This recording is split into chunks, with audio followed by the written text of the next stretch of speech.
Good morning, everyone, and welcome to the WBDC's Childcare Summit. We're so happy you're here today. The WBDC exists just to help you, childcare business owners, start, launch, grow, elevate your business. And we have Amelia Domenko here, who's the president and CEO of the WBDC, to kick us off. A virtual round of applause for Amelia. Good morning and welcome. On behalf of the Women's Business Development Center, staff, board, sponsors, it is a great pleasure to welcome you to our 2023 Childcare Summit. For the past 26 years, yes, 26 years, the WBDC has worked with the greater Chicagoland childcare ecosystem to build infrastructure for families, because without you, access to safe, quality, affordable childcare for working families, particularly women and minorities, they wouldn't be able to fully participate in our economy. The childcare crisis in America has been highlighted in the past few years. This is more than ever, because people know today, more than ever, the limited access to quality childcare that's out there. And there's an alarming rate of childcare deserts in the United States. Childcare is part of the basic infrastructure of this nation, of families, of communities. And we are proud, the WBDC, to be part of this ongoing effort to support childcare businesses and to advocate for your needs. The WBDC applauds you, our childcare entrepreneurs, in many ways, but let's start with being part of the Illinois childcare ecosystem. Your participation with us today shows that you are committed to advancing your business and adapting it to face the day-to-day challenges and opportunities encountered as business owners. We're honored to have you with us, and we'll continue to do our part to support your success. The WBDC also applauds you for the difference you make in people's lives, and very importantly, the lives of children. A child's early years are the foundation for their future development, and you know that. You also give parents peace of mind. I know I was a working mom, and I still am. I'm still a mom and I'm still working, just with different needs today. Without safe, affordable childcare, it can be difficult, and I would say impossible, for parents to support their families. As a childcare provider, you are making it possible for parents to provide for their families. We also applaud you for the impact you have on communities. Childcare providers don't just play a vital role in shaping future generations, but also as business owners, you're driving economic growth. You're creating jobs and you're contributing to the local economy while also supporting your own families through the growth of your business. You deserve recognition for your commitment to and passion for the children you serve, for your dedication to future generations, for your resilience and strength, and for creating and growing your own business and contributing to economic growth. Before I conclude, I want to personally thank our sponsors, CME Group, the Chicago Foundation for Women, the Polk Brothers Foundation, and the United States Small Business Administration for their support of women entrepreneurs and recognition of the critical importance of quality early childhood education throughout the Chicagoland region.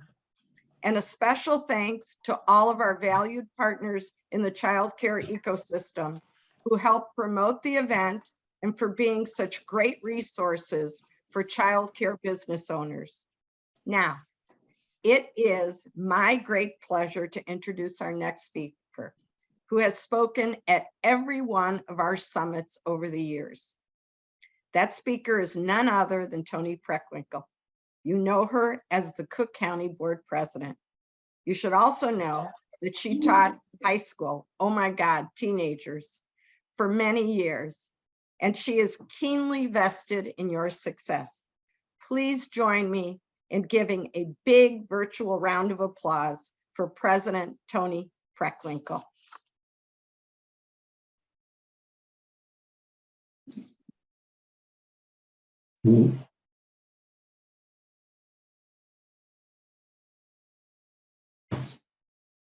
Hello, this is Toni Preckwinkle, President of the Cook County Board of Commissioners. While I wish we could be together in person, I'm glad to welcome you virtually to WBDC's annual Childcare Summit. As a former history teacher, mother of two, and now as a grandmother, I know how important your work is, especially as we've struggled since the start of the pandemic. To the hundreds of childcare entrepreneurs in the room today, you are frontline workers and you play a critical role in our families and communities. Your attendance at today's summit demonstrates your commitment to not only the success of your business, but also to the well-being of the children and families you serve. Your presence here is a testament to your passion, resilience, and drive to make a difference in the lives of our youngest community members. So again, thank you for your good work. The investment you're making in your business today will also be an investment in our children's futures. Thank you.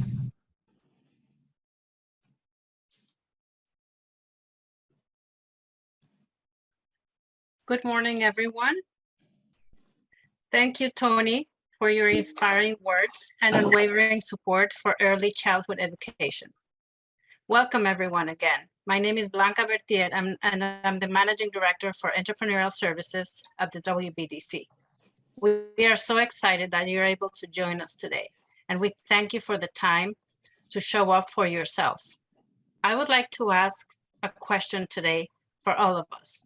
What's next? The past years have definitely been a trial for many of us, and yet here we are. In spite of the disruption and turmoil, here we stand.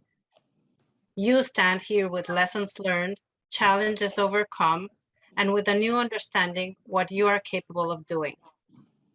The criticality of quality childcare has been highlighted across the nation more than ever. And stakeholders are working together to determine how we can shift paradigms and move ahead with a greater respect for the essential role that you play in our communities. We now know that preparedness and flexibility for entrepreneurs is not optional, and this is why you are here. You are here today to learn, to connect, to improve. We would like to remind you that the WBDC is here to support you as your trusted business resource in every step of your entrepreneurial journey. Today, we hope to provide you with tools so that you keep building a stronger business, because your success is our success. Now, it is my pleasure to introduce Kimberly Bird Hendricks. Kimberly is the owner of A Child's Space. She is also the interim executive director for the McCormick Center for Early Childhood Leadership at the National Louis University. And Kimberly, as always, we are delighted to have you, and it is my pleasure to have this conversation with you today. We are so fortunate to have you again. You are a seasoned veteran in this field. You've owned and run a successful childcare business for over 20 years. You are an early childhood educator. You work in early childhood policy and leadership, and perhaps the best credential of all is that you're a mom. In our short time today, we're going to talk about your background, about your approach and your insights, and the critical importance of quality childcare education. So Kimberly, let's kick it off.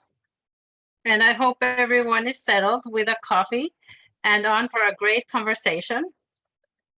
So Kimberly, let's start by telling your story. How did you become a childcare provider?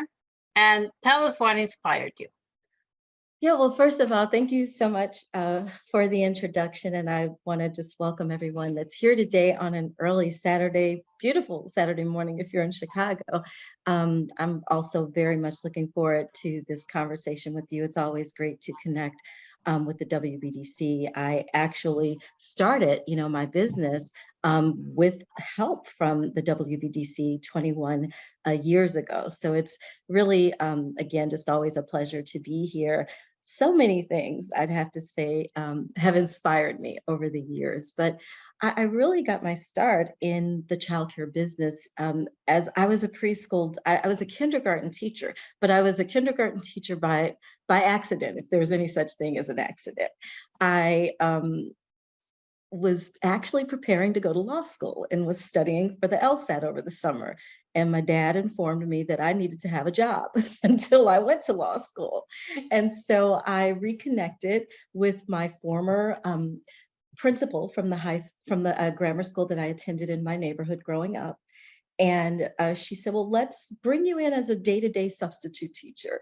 Well, she introduced me to a group of kindergartners and I never looked back. Instead of going to law school, I went to graduate school and decided to learn how to be a teacher, learn how to really do what I felt was very natural in just engaging with children, but really understanding what it meant to be someone who was engaged in that process of developing young minds. And so from there, I mean, this passion just ignited for me to own a preschool. We actually, unfortunately, had a family tragedy. We lost my sister very unexpectedly. So we had a young child in the family that I then began supporting and really took to heart everything that early childhood meant as I helped my elderly parents begin to raise him. So that's sort of how my journey started, and everything else has really just evolved in a very interesting way.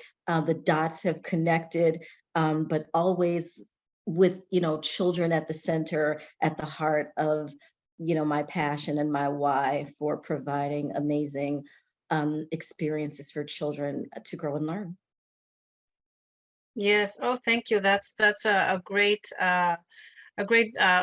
background and a great way to kick this off. And I think, I don't know about everyone else here, but I don't I think that things happen for a reason, right? And what you just mentioned is one example. And I think many of us here in the audience can connect to what you just said. And many of the providers here have their why and why they are in this field. So looking back, as you mentioned, connecting the dots, what would you say are some of the lessons in your path that you wish you learned early on? Yes. Well, I'd say, first of all, I'm still learning lessons, but I'd say trusting myself. I just wish that I'd early on trusted that gut instinct. Um, I'm much better at that now, but I would say not to worry. Things do tend to work out. You just have to look at each situation along the way as an opportunity to learn. So there's no such thing as failure. I'm very excited. One of the things that I know really helped me is early on, I knew what my strengths were, and I focused on like my core capabilities. And I learned how to bring people around me who could do the things that I could not do.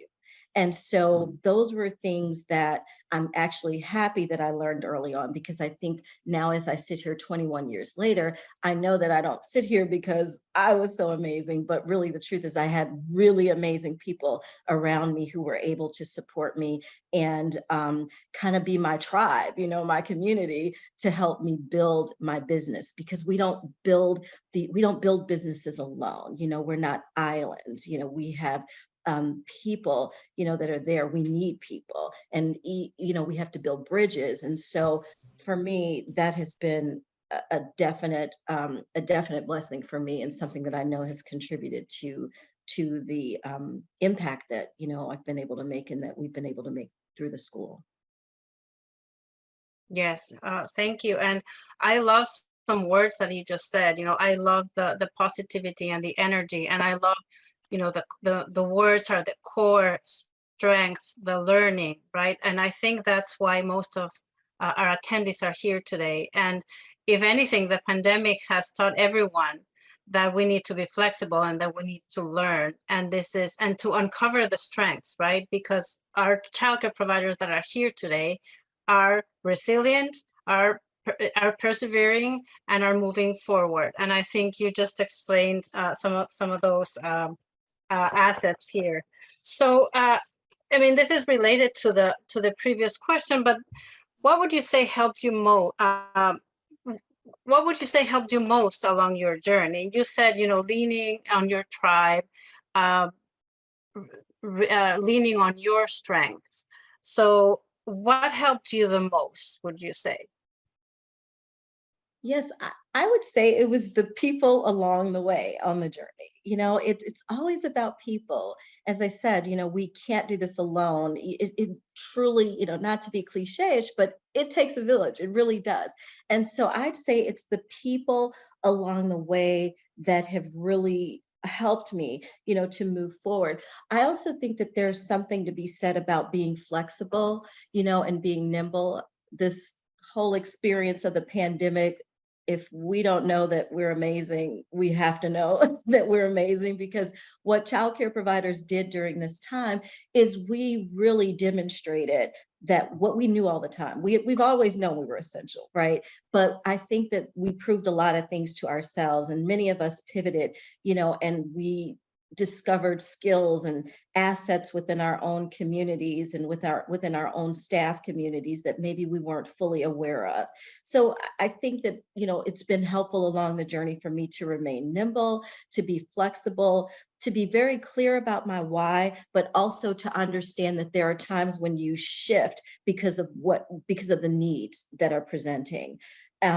Having processes in place, I think, was one of the things that helped me to really sustain my business during the pandemic, because I had processes in place that were able to help guide my staff. And then together we created new processes, because we know, there were things changing every day. And so really having that kind of culture, I think, in our school where we were accustomed to being flexible really helped us, and continues to help us. And it's wisdom for all of us going forward, because there are always going to be challenges. So as we go, along our journeys, remaining flexible. And I do think there's so much to be said about remaining positive in the midst of challenge and change. It's critical. Mindset is everything. Definitely, definitely. And I know that, yes, being nimble and flexible, if anything, the pandemic showed us that, not only in childcare, but in every business, right? And then having, like you said, those conversations, not only, with the people around you, with the resources that you can tap into, with institutions like us, right, that can provide benefit or resources along the way. But also you and I have discussed as well, how important would you say, having those conversations with the partners and the parents, right? Right. You mentioned the importance of having the parents become part of what you do as educators day in, day out. Can you talk a little bit about that? Yes, because I mean, they are who we're here. We're serving their children every day. They bring us. I always tease my teachers and say, the parents bring us the absolute best children they have. If they have better children, they bring them to us. But they bring them to us because they trust us, and they are their most valuable possession. And so engaging parents, I think, is probably one of the most important things that we can do. I mean, we have to recognize that our families have different needs, but they also have lots of assets. And so it's very common for us in education and academia to often come in and say what families need. But parents and families need to be a part of the conversation. We need to ask questions and be prepared to share resources, but we need to understand what the perceived needs are, as opposed to assuming those. And you only know that through conversations and partnerships and collaboration with people. So that collaborative nature of engaging families, teachers, I mean, everyone that's touching the environment, the external partners and community members, critically important. Yeah, exactly. And then you also have mentioned that one size, one need doesn't fit all communities, right?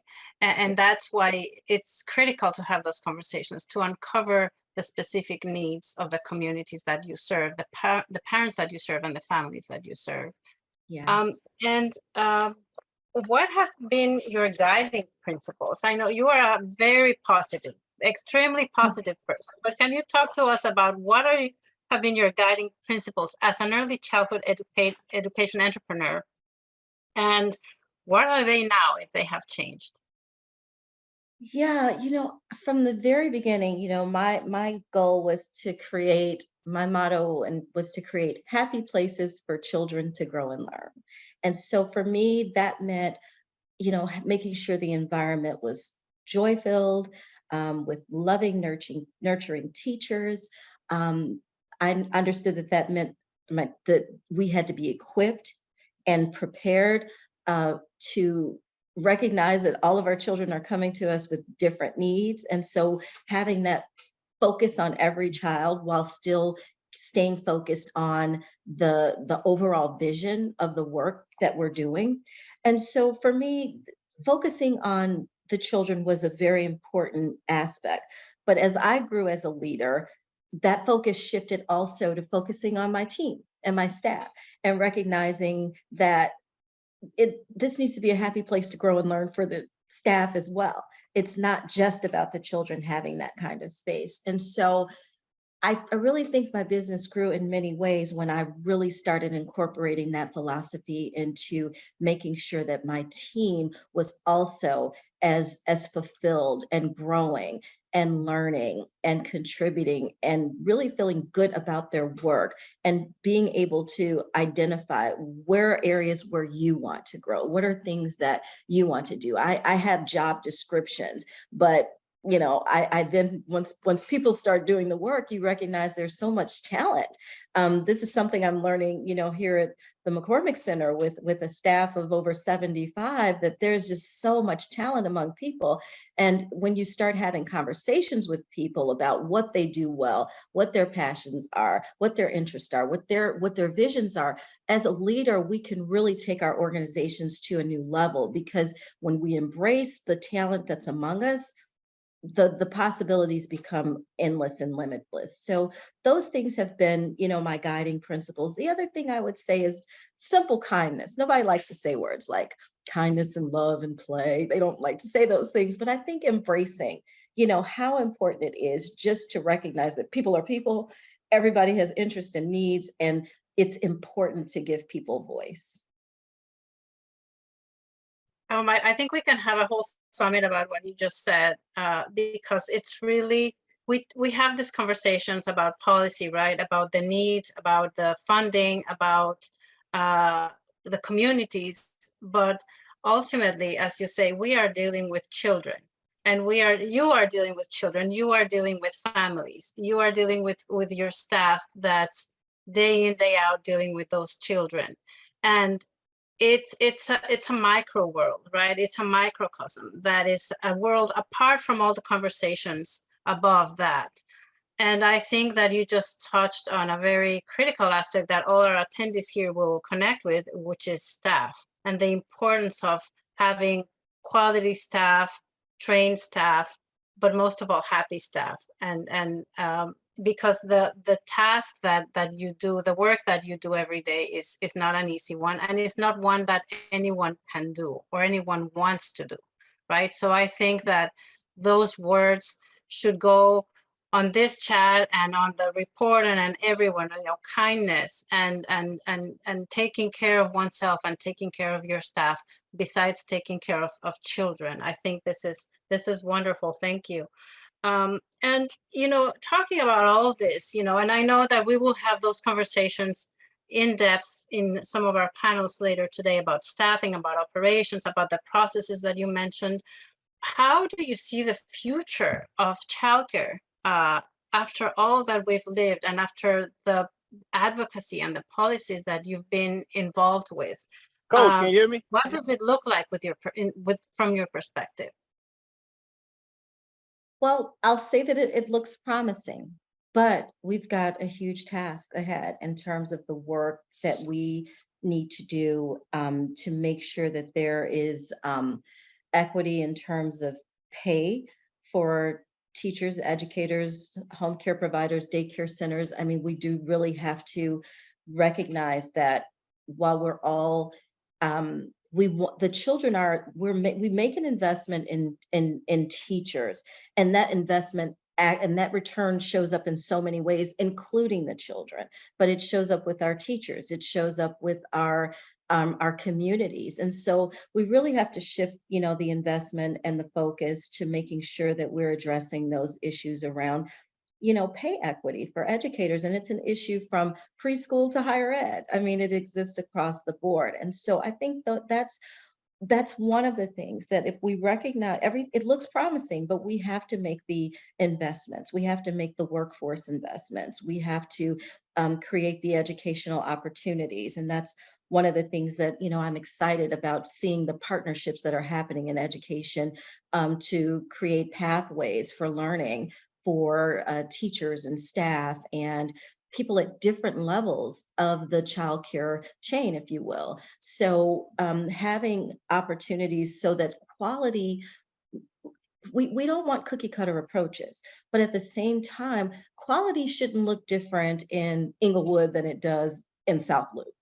Quality is quality. We know what it means to give children quality learning experiences. Now that we also know that it's important to build on communities and allow family agency and build on the strengths of a community. But at the same time, some of the disparities that we see really impact what we know as quality. And I believe that's an issue that has to be addressed. And if we address those issues, and there are initiatives brewing right now to address those issues, it is going to lead to our work being sustainable and our children having the kinds of experiences that we know they're going to need in order to have successful futures.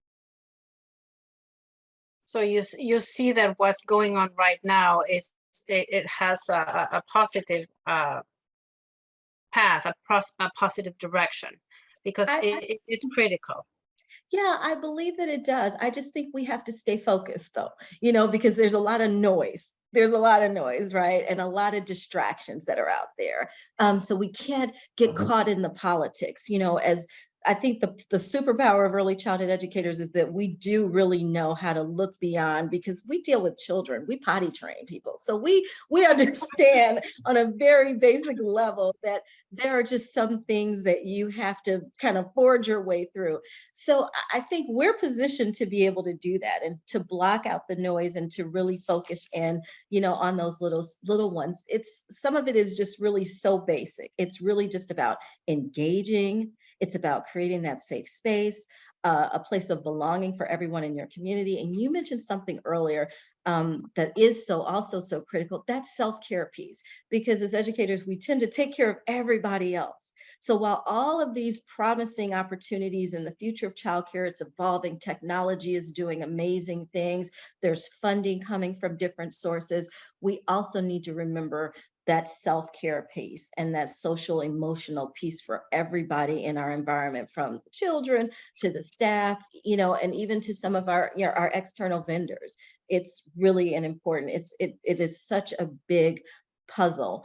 But the pieces, when they fit together well, you've got this, amazing scape. So I really hope that as we look towards the future, we don't lose sight of, again, our why, and make sure that we take care of ourselves in the process.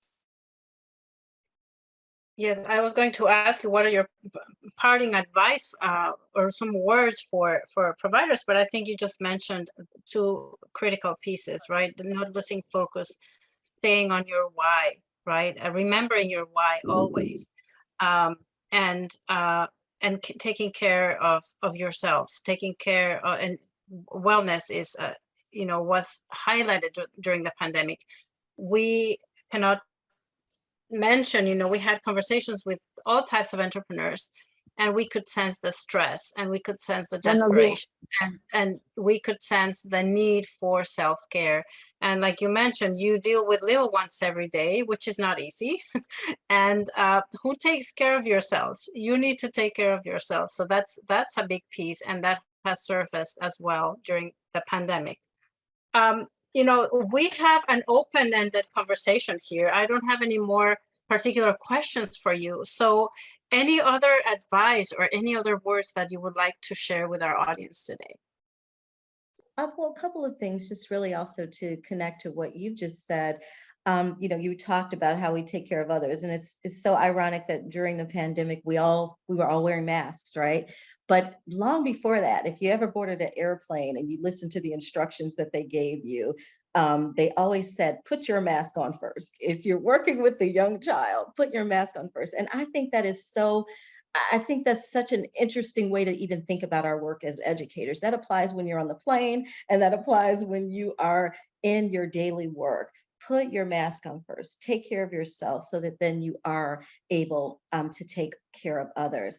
The other thing I would say, you started out the conversation with the question, what's next? And the fact is, we're next, right? You are next. This is an opportunity for all of us to build towards where we're going. We've already demonstrated that we have this amazing adaptability. My advice to everyone here would be to trust yourself, find a problem in your childcare community, and then set out to solve that problem. And that is how we make a difference. If you can build your business around a need and connect that to the passion that you have, I just think the future is promising, for all of us. There's much work, to be done going forward, but we can do it. And those are some of the tools that will help us to, I think, be successful and make the difference that we all want to make in the lives of children and families. Thank you, Kimberly. Those are great words, and thank you for that advice. It's very inspiring, and it is easy, definitely, to lose track of the why, right? When you're busy every day, when you're stressed.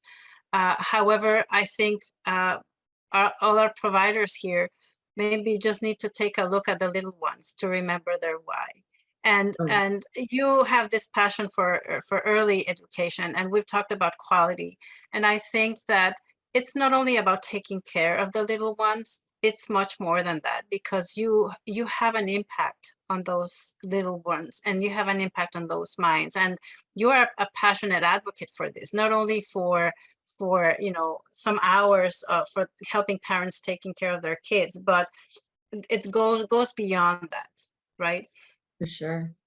And I think now as a mom, it's really given my experience as an educator a whole different focus. I mean, and not a different focus, but really a different, even deeper appreciation for the work as I watch my own little one grow and learn and think about the things that I want for him and his experience, and the kind of world that I want him to inherit, and what that looks like from the standpoint of delivering a preschool experience. It's even deepened my resolve to do this work in a very meaningful way for children and families.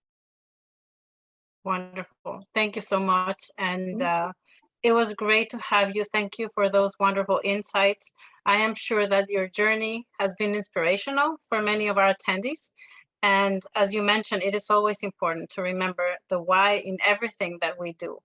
And most definitely, it is in this essential role as caregivers, nurturers, and educators. So we are profoundly grateful for your enlightenment and inspiration. Thank you, Kimberly. Thanks for having me. Have a good day. Thank you. Now it is my pleasure to introduce our first panel, titled Innovating Childcare Center Operations to Ignite Growth, moderated by Kinga Kosmala, Associate Director of Entrepreneurial Services here at the WBDC. Hello, everyone. Thank you, Blanca. Thank you for the introduction. And thank you for joining our panel. I'm Kinga Kosmala. I'm Associate Director of Entrepreneurial Services, Division 1 at the WBDC. And our panel is titled Innovative Childcare Center Operations to Ignite Growth, during which we will learn about innovative ways childcare businesses can use to strengthen day-to-day operations. Our panelists include Yvonne Spurlock, Director of Provider Programs at Illinois Action for Children, Catherine Main, Senior Lecturer and Director of Early Childhood Education, Department of Educational Psychology, University of Illinois at Chicago, and LaForest Risby, founder of Loving Arms Enterprises. I have just a few housekeeping rules. This panel is meant to be more of a discussion rather than just a presentation. So the way we will do it is I will introduce one question at a time to which the expert in that field is requested to give a short response and basically start a conversation. And we will have more or less 10 minutes for each question, except for question number 2, which is kind of a double longer question. So attendees' questions can be actually submitted in the chat, which will be monitored at all times. So the first topic that I thought we could raise, and I'm going to ask Yvonne to respond to it or start a conversation, is workforce recruitment and retaining, effective and practical initiatives and strategies regarding employee retention, which ties very nicely to what we just, kind of talked about or listened about. Okay, Yvonne, so what do you think we can say about that? Well, I can tell you, Kinga, that there's always conversation around competitive compensation and benefits. But for me, there are 3 pieces that most organizations and childcare programs tend to miss and don't hone in order to effectively recruit and retain staff. One would be intentional collaborations. It's important for teachers to come together to discuss ideas in the classroom. We could also pair new teachers up with more experienced mentors. So when they have a question, they have someone that they can turn to. This is usually something that organizations and programs build internally, but they should also look at branching out to neighboring programs to create a supportive collaboration among teachers and then even administrators. It's sort of a really good networking opportunity. And then second, which is huge, which really should have been number 1, is support. The level of support that teachers and staff in general receive makes a huge difference in how individuals feel about their job. Believe it or not, support is one of the most significant factors in the teacher's decision whether or not they decide to stay or leave. Most people don't understand that or consider it, but everyone needs support from the CEO of an organization down to an administrator. Even the cook needs support. And then finally, better working conditions. Ensuring that staff have the best working conditions possible by promoting and creating a positive environment. You can even call it culture, per se, where both the staff and children feel safe, trusted, and respected. Right now, we're in the midst of summertime. We have a hurricane brewing, the first day of hurricane season in the Caribbean. We could look at environmental safety, educating staff on safety procedures and dealing with fires, dealing with tornadoes, just establishing respect among teachers as well as families, in addition to the children, and implement some team building activities for staff once a month and allow them to have some group decision making.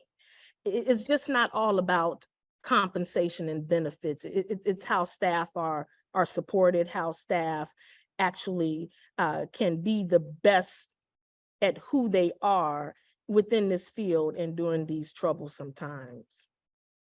Well, thank you so much. Provide a little bit other insight other than the money piece that we're always focused on. Right. Thank you so much. Would any would our panel, the other two panelists, like to respond to that, to Yvonne's remarks? I definitely would. I am, Yvonne, you made up some very good points, and all of it is so true. I know for us, we've had people to come and go, but I've also had those same young men and women to come back because of the culture, because of the team building, because of the Love You boards, those sort of things. We have a board that when you walk in and any of the staff, any of the parents can write a love note. I appreciate you because you have a wonderful smile. Things like that make a difference because everyone has personal things going on in their lives. I don't care who you are. I don't care what teacher you are, what administrator you are. Everyone has something going on personally. And I look back and I think about, I've been in childcare a long time. And I recently, and I've had this happen to me about 2 or 3 times in the last couple of years. I had a young lady and I knew that her face was very familiar to me. And she was about 4 years old when I was doing in-home childcare. And she is now back as one of our teachers while she gets her criminal justice degree. And it made me feel really good to know that I impacted her life when she was 4 years old enough that she wanted to come back and give back to our business and work with our children. Those are the kind of things that makes your program. And like Yvonne said, that also puts that personal touch to your teachers, because now the teachers feel like, wow, what did she give them when she was 4 years old that they want to come back and spend time with her? I think that's very important. Mm-hmm. Thank you so much. Thank you. This is a wonderful example. Yeah. Kathy? Hi. Sure. I think that was just also what a great story. And I think highlighting the kinds of supports that are provided in the center, in addition to, of course, constantly fighting for compensation and benefits and those things. But one of the things that we have found that have been really important type of support to provide in the center is reflective supervision.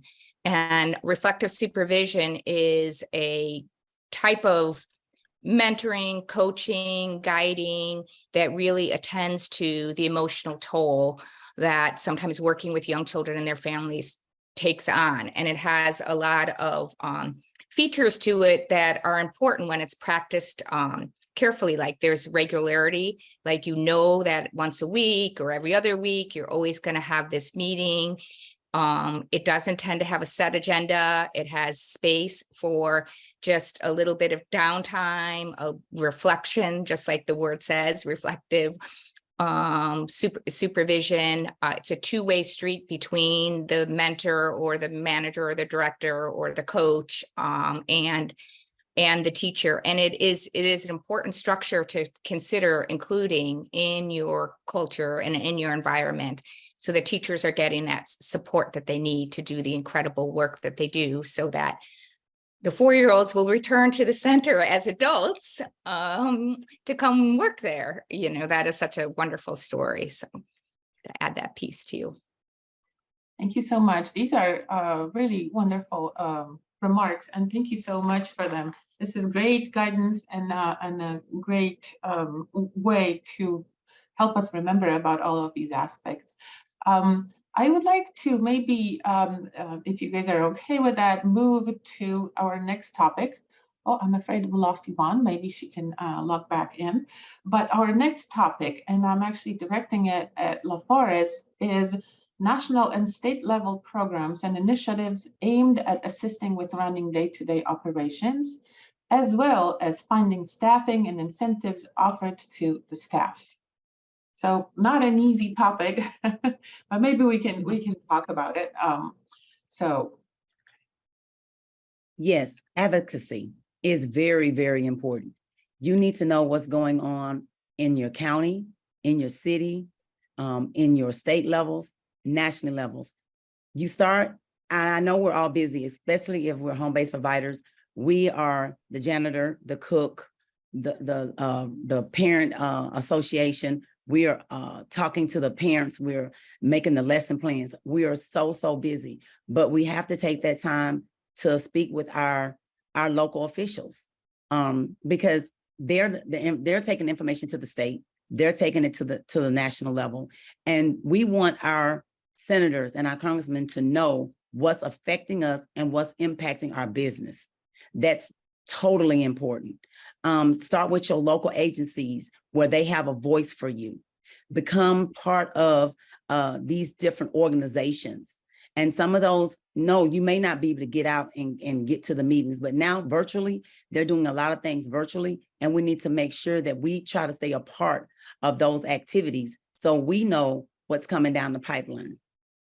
As far as teachers' retention, we do a lot of things like we do quarterly givens. We do monthly. Say, for instance, one of the ones that we do all the time is if you don't come late to work for an entire month, you get a $25 gift certificate. Because we all know that we have problems a lot of time with staff getting their own time. So I was like, okay, so let's give an incentive for them to make sure that they get their own time. That has been very instrumental in helping us make sure that we have people there to keep us within our ratios, which is totally has to happen.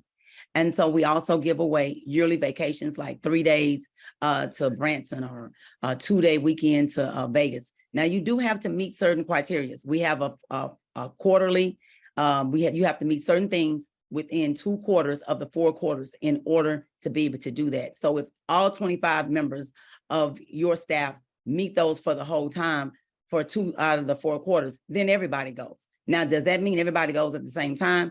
No. But what can happen is we've also taken our staff for a 4-day weekend to Branson, doing, I guess, tax season, where, everybody likes to stop doing tax season because there's a lot of outlets there. And so they really seem to enjoy that, spending time together, learning how to work with each other, that culture that they're building. So when one team member has a problem, they know that they have a family that they can go to and say, hey, I have this situation going on. Do you know anything about that? Your resources within your community. So that way your teachers, your parents, your families know exactly what is there to offer them when they find themselves in different situations. COVID was a prime example of those situations where you needed to know what resources do I have for my families? What resources do I have for the children that they're going to be able to have something going on and stay within education while they're going through this pandemic? So when they come back, because that's one thing we lost.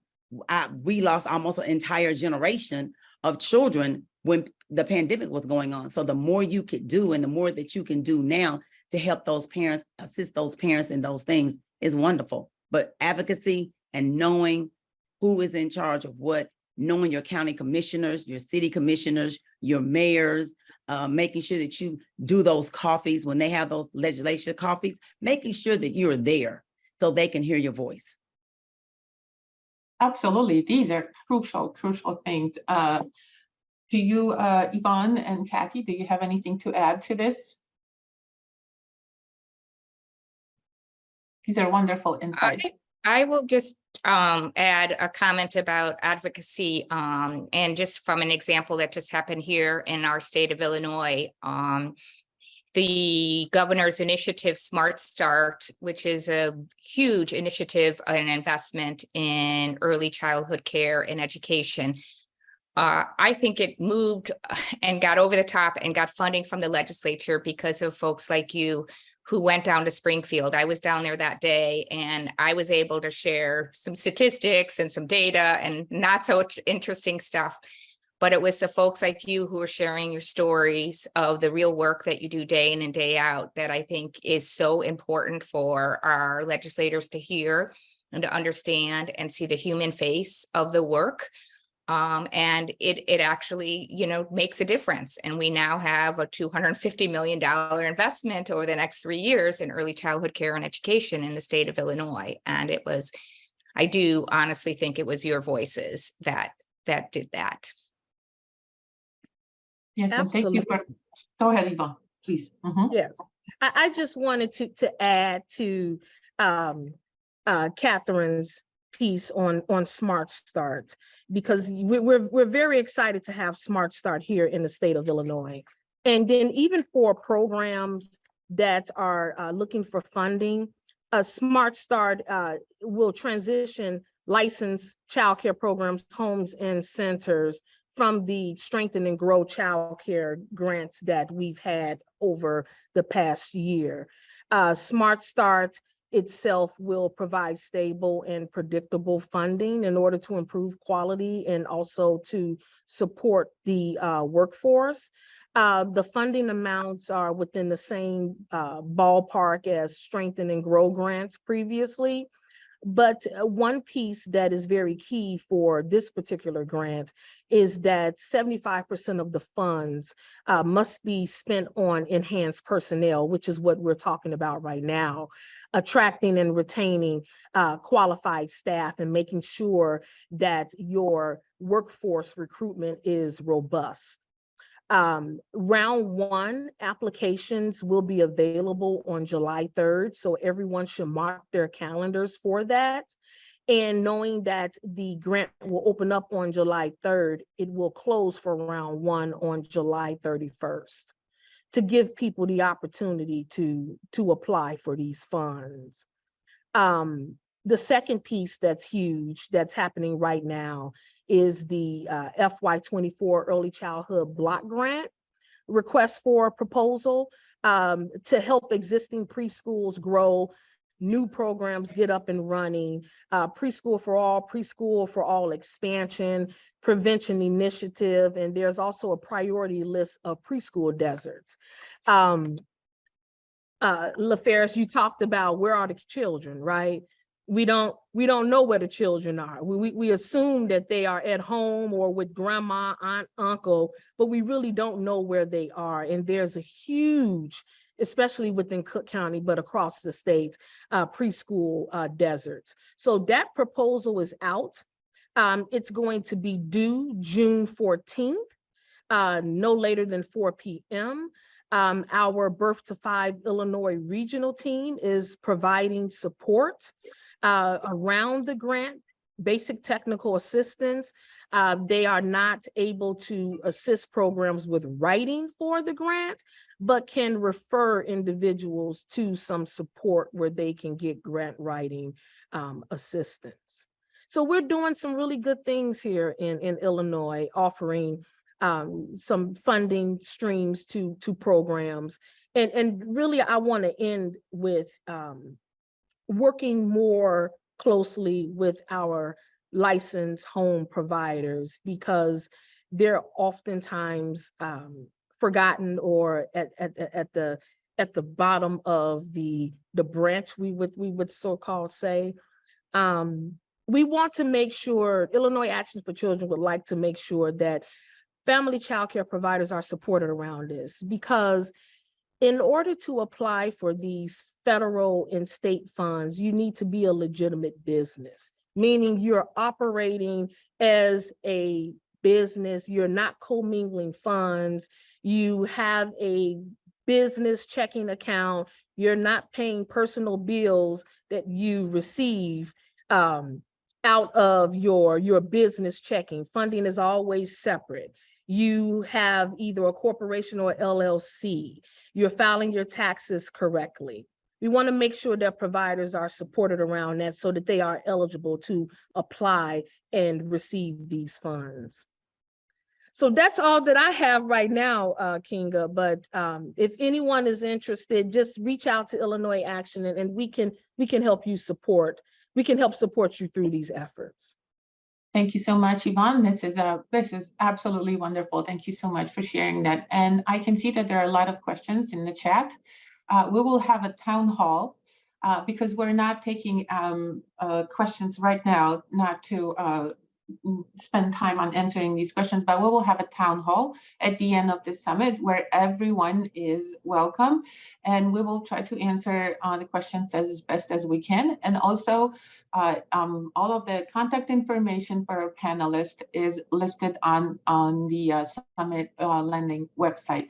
So also you can always contact us. We will give you all of the information that's needed. So please join our town hall at the very end of the summit. Kathy, would you like to add anything to this topic? Or LaForest as well, of course. Yeah, I mean, she has some very good points. And I am so happy that they have the funding to be able to help support providers, especially the small providers and home-based providers, because they do seem to sometimes forget that they're there because they have a hard time getting out. I know when I was a home-based provider, the only day that I really had available to do anything was Sundays. And that was my church day. So my whole week just started all the way back over again. So Catherine, you guys are doing a great job. Yeah, okay. Thank you so much. I think we can now move on to our next topic, which will be our last topic. And that is actually higher education, ECACE scholarships. I'm not sure if you pronounce it differently. Incentives for the employees returning to school and earning degrees. And I'm asking Kathy to be the first respondent to this question. Sure. People have called it ECACE or ECASE or ECACE, all different kinds of things, but I think we're trying to all agree to call it ECACE. I think that's what it is.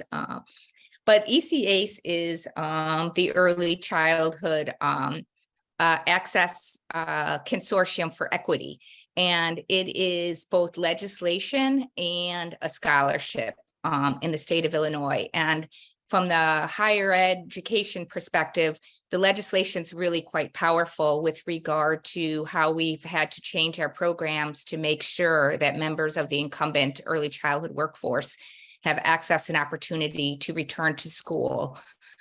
If that's something that they want to do. All of us have to offer courses at days, times, online, weekends, different modalities so that we make sure we're meeting the different needs of the workforce. And as Ferris just described, she works 7 days a week. So it's really tricky for people who are working 7 days a week to also go back to school, particularly in a traditional school. Other parts of the legislation that are really exciting is improved transfer and articulation policies, so that if you have coursework from a previous institution or from multiple institutions, four-year institutions are required to accept all of your coursework from your AA degree or your AAS degree for credit towards a four-year degree. There's also requirements for four-year institutions to provide what we're calling prior learning assessment. And different institutions are doing this differently. But for example, at UIC, for every 3 years that you have work experience in early childhood in urban settings, you can get 3 credit hours for that, up to a total of 9 credit hours. So we're trying to be really responsive to the great skills, competencies, and knowledge that all of you have and turn it into college credit. The scholarship portion of ECACE is also really exciting because it's a full cost of attendance scholarship. So it will cover not only your tuition and fees, but also the other expenses that you may have when you're coming to school. So I encourage you to encourage your staff to take a look at the scholarship, to meet with one of the navigators. We have navigators across the state who can meet with your staff, can meet with you to find the best option of programming for folks to return to school. I think the state has made a really significant commitment to saying we think it is important that teachers have advanced degrees and credentials, but we also know that we have to make it work for you. And that means we have to pay for it and we have to offer it in a way that you can actually take advantage of the opportunity. So there's flyers that I shared with Kinga and the rest of the group on the scholarship that I'm sure that you'll all get. And you can always email me about it, or you can email Yvonne also, and she can probably get you connected to a navigator. Absolutely, I surely can, Catherine, get everyone connected to a navigator if you're in Cook County. And if you're outside of Cook County, you can still contact us and we will refer you to your navigator within your area. And actually, today is a really good celebratory day, not just because it's the it's the Childcare Summit, but We Action is hosting a celebration right now here at the Cicero Community Center for workforce members that initially started and accessed the grant, received the funding, and are currently taking classes on a degree path and or obtaining one of their degrees credentials. So we're celebrating them today for a job well done because we want them to continue to move forward with this. And we have selected particular trainings to help support them, one with work-life balance, as well as setting goals for themselves to move through this ECA scholarship process. And have two individuals, one is 70 and 62, that actually went back to school using the scholarship. So we're very excited about that. Just had to share that little tidbit. Thank you. That is wonderful. I actually wanted to also mention that we will have a list of resources for our attendees, and we will be sharing that after the panel. So everything that is being mentioned here will be included in that resource page or a list. LaFaris, would you like to add anything to that? Yvonne is doing such wonderful work. I mean, it is just amazing how many resources that is in Illinois. I'm actually in Kansas, and I know I'm part of the region, but I know that they are doing some wonderful, wonderful resources for their providers. I know for the one thing that we did in our center is we're in the process of going through accreditation. And, you know, with accreditation, you have to have so much education, so much of this, so much of that. So what we did do was we was trying to figure out a creative way. And I was like, let me think about a creative way to do this where I can make sure staff gets what they need, because we still, once again, have personal lives. So we built in the classes, built in with the day. So they could make sure that throughout that day, they would be able to get those classes that they needed, which has been a very beneficial for us because we are working on an accreditation, but they're also getting their CDA, their 2-year degree, their bachelor's degree without having to put any more of their time on the weekend than they have to, because they do have families. And utilize your high school. I know we utilize our high school and our community college. We made that bridge and that gap with them so they could help bring in more workforce. Our goal is we're the community stabilizers. We stabilize our workforce in our area. Without us, people could not go to work. So remember, we are the stabilizers of your communities. This is perfect. Would you share a little bit more about how you actually include it in the day? Because I think that is a great idea. How does it work actually? Okay, so we're part of this. We're part of this program that it helps you get all your information, all your classes, and all that. So what my education person did was she wrote out a list for every individual staff member to tell them what classes that they need. So when it's that time for that class, Sally knows that, oh, I need introduction to early childhood. So she gets that class set up, and then we make sure she gets the time off during that time frame that she's in that class, and it's paid time to ensure that she has it off, because we currently don't have those type of grants that Yvonne and Catherine have. So we, as centers, we have to come up with our own creative ways to be able to make sure that our staff is getting what they need and have that quality. Right. Thank you. This is very good. So I guess you could compare that person's work to a community, higher education navigator, right? In a sense, kind of designing what people need. Wonderful. This is really wonderful initiative. So we have a little bit of time. Would you guys like to share anything else? Because this discussion has been really wonderful, but maybe there are other topics that you would like to actually present to our panelists at the moment. We still have a couple minutes. Well, I would like to say something. The one thing that we learned during COVID, processes, making sure you have those processes in place and know your numbers. Know your numbers. A lot of the centers and home-based providers did not get PPP because they didn't know their numbers and they didn't have processes in place. That is crucial. Even if I'm a small business and I'm home-based. No, you're still a business. You still have to treat your business as if you had 100 children that you were taking care of. even though you might only have 5. But it doesn't change the fact that you still need processes to put in place. You still need a checking account. You still need a budget. You still need all those things, because if something happens, you want to make sure you have processes in place.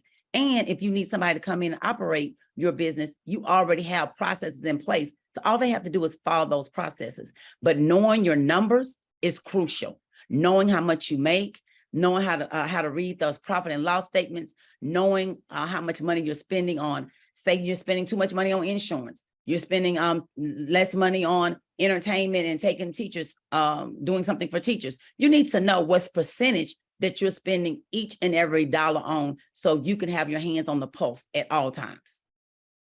Thank you so much. This is absolutely crucial. And I just saw a comment in the chat that we are actually offering a financial boot camp at the WBDC, and we always welcome people, everybody who would like to expand their knowledge in that field.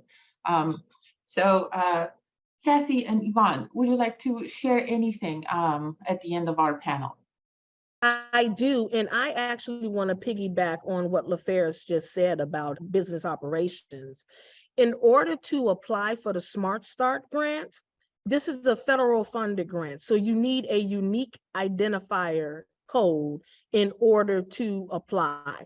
It's similar to the DUNS number, but for Smart Start, you don't need the DUNS. If you have it, continue to maintain it. But you will need, I believe it's a UIE number from the federal government in order to apply. And when you go to obtain this number, you must enter in your banking financial information. And your banking information has to match your name. So, you know, with family childcare, sometimes we like to call ourselves. Yvonne, you muted yourself. Yvonne? I'm sorry about that. Sometimes family childcare providers like to call themselves Bottles and Pens and all the other cute names, but that name has to be registered with the state as a legitimate business. So if that's what you're calling yourself, in order to apply for the grant, your checking account has to match that as well. So it's important for us to build business credit as well as obtaining a business checking account and run our business, as LaFerris said, like we have 100 children in our care, although we may only have 8. But it's still a business with appropriate business write-offs. Exactly. Thank you. Yeah, thank you. Kathy, any last remarks? Yeah, I think I'll just bring us back sort of full circle, because I want to just comment again on how important the collaboration is, and just listening to this panel itself and seeing how many different people have to be involved to make your businesses successful and things for children successful. I really love the idea of thinking about how higher ed and child care centers and family care centers actually collaborate together to support the workforce, to get the credentials that they need and to get the degrees that they need and to move ahead. So I really appreciate being part of this panel and getting a chance to talk with all of you today, and feeling like we can, together, we are so much more than we are when we are siloed and separated. Exactly that. Thank you so much, everyone, for all of this information that has been shared here today. Let's remember that we are here, we, the WBDC, we are here, and our job, our mission is to support business owners and, of course, childcare business owners as well, or maybe most importantly. So please take advantage of all of our opportunities and everything that we offer. Thank you again to all of my panel participants. And just one more time, this information will be, the resources, will be available after the summit. And at the end of the summit, we invite everybody to a town hall where we can share all of our information and ask questions. So thank you again for taking this opportunity, and thank you to the panelists. Right after that, we are going to have a short break, and we will resume at I believe at 10:30. So I think now everybody can go and make coffee, and we will see everybody back at 10:30. Thank you, everyone. Oh, 10:25, so sorry, 10:25. Thank you, everyone, and I wish everybody a wonderful Saturday. Thank Thanks. you. Thank you. Thank you, Kinga, and all our panelists to date. Yeah, we'll reconvene in 10 minutes. Go run around, get your wiggles out, and we'll see you back here. Thank you.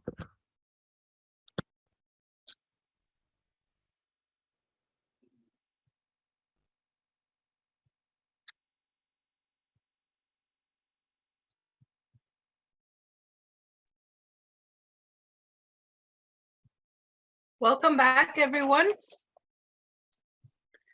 I am now excited to present our next panel titled Serving Children with Special Needs, with Special Abilities to Build a More Inclusive Business. This panel will be moderated by Clark McCain, Managing Director for Strategic Partnerships here at the WBDC. Thank you, Blanca. Good morning, everyone. My name is Clark McCain. I serve as Managing Director of Strategic Partnerships at the WBDC, as Blanca indicated. My work here focuses on catalyzing collaborations between our organization and others like ours that serve business owners. And part of that includes hosting the WBDC's Power Partners podcast, which highlights the work of individuals across our region who support the success of business owners. The podcast is available at our website and on Spotify. I'm very excited today to host what I think will definitely be an informative panel discussion on the topic of identifying and working with children with special abilities in the childcare sector. And I'm joined by three wonderful panelists, each with a different professional expertise and all with personal experience and deep experience serving individuals with disabilities. Our first panelist is Agnieszka Maroney, who's an occupational therapist at Clearbrook, which is a nonprofit organization based in Arlington Heights that serves individuals with disabilities. An occupational therapist is a healthcare provider who helps individuals improve their ability to perform daily tasks and to live as self-sufficiently as possible. Agnieszka works within Clearbrook's early intervention program, treating and evaluating young people from ages 0 to 3 who have a variety of social, emotional, genetic, and neurological diagnoses. And very relevant to today's topic, she has recently started a new business endeavor in opening TOTS Therapeutic Childcare Center, a daycare provider specifically tailored to children with moderate to severe disabilities who are difficult to serve in a traditional center environment. Our second panelist is Crystal McKay, Associate Director at Great Expectations Learning Academy on Chicago's Near West Side. She's worked in the field of support for children and adults with disabilities for almost 20 years, including more than 10 years in childcare. In addition to her role at Great Expectations, Crystal oversees 4 group homes for adults with disabilities, which are operated by Ray Graham Association. That's a nonprofit like Clearbrook that serves individuals with disabilities. Crystal prides herself on staying closely connected to her work by providing direct service whenever it's needed to the individuals that are under the care of her employer organizations.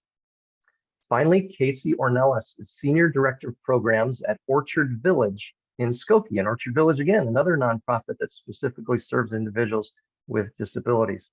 Casey's a board-certified behavioral analysis. Now, that's a role that's often referred to as a BCBA. And Casey has served adults in the Illinois developmental disability community for over 8 years. A BCBA is a professional who studies the behavior of children and adults, including those with developmental disabilities, brain injuries, and other social and emotional issues, and creates plans to improve or change problematic behavior. Casey's educational background is rooted in special education, and while adult services are her passion, she's experienced with learning across the lifespan and has held positions in early intervention and social skills programming for young learners with autism. Now, today's discussion is going to focus on 3 questions. First, how we identify individuals with special needs who may be in our care. Number 2, how the environment in your child care service location can best support children with special needs. And third, how to speak with parents about these and related topics. So we have much to cover through those items, and we invite you to participate with us by entering questions into the chat function today. Given the nature of our dialogue, we will not be able to address all of your questions today, but we will be gathering those and obtaining responses from our guests to share with you after today's session. And along with that response, there will be some resources that our guests may make reference to today.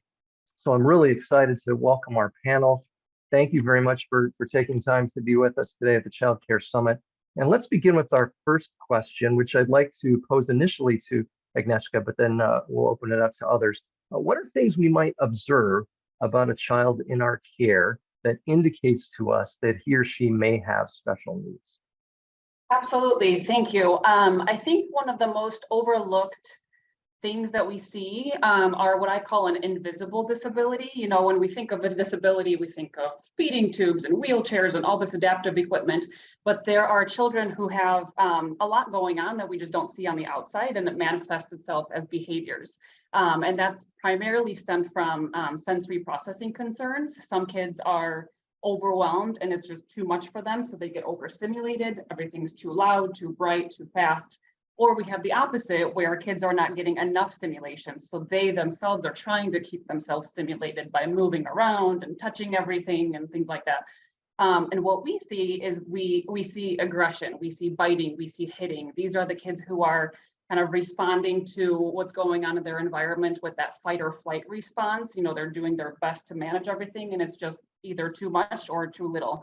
So we see kids who have trouble sitting through circle time. You know, everybody's listening to the book, but Johnny's in the corner just playing with other things and trying to get into everything.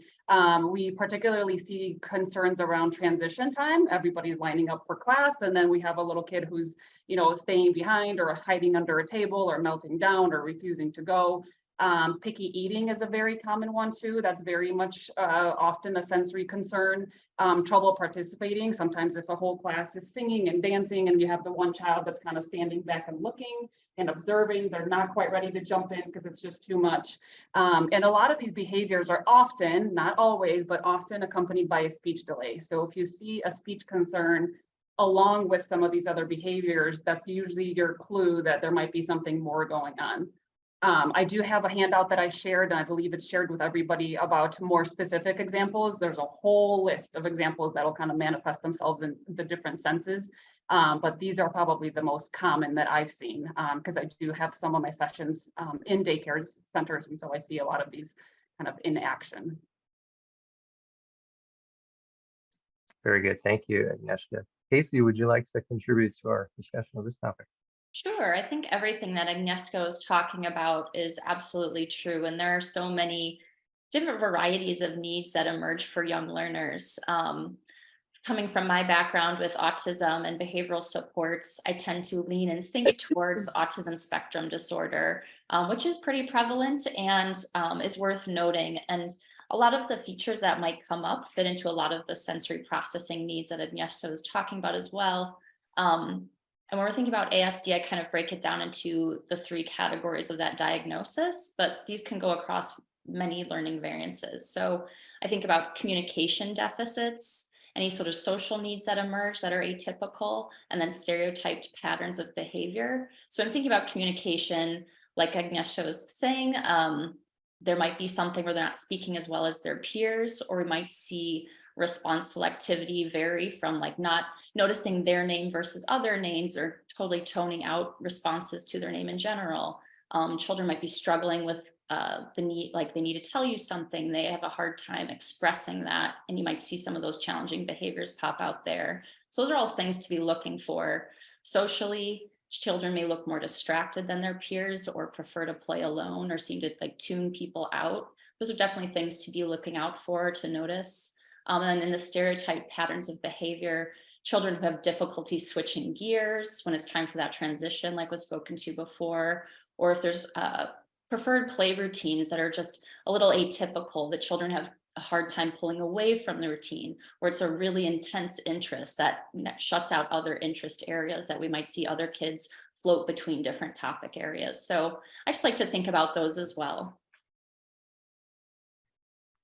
Thanks, Casey. Are there some of these that are more prevalent in current times? Are we seeing the increased prevalence of certain behaviors or certain conditions that we might be more mindful of?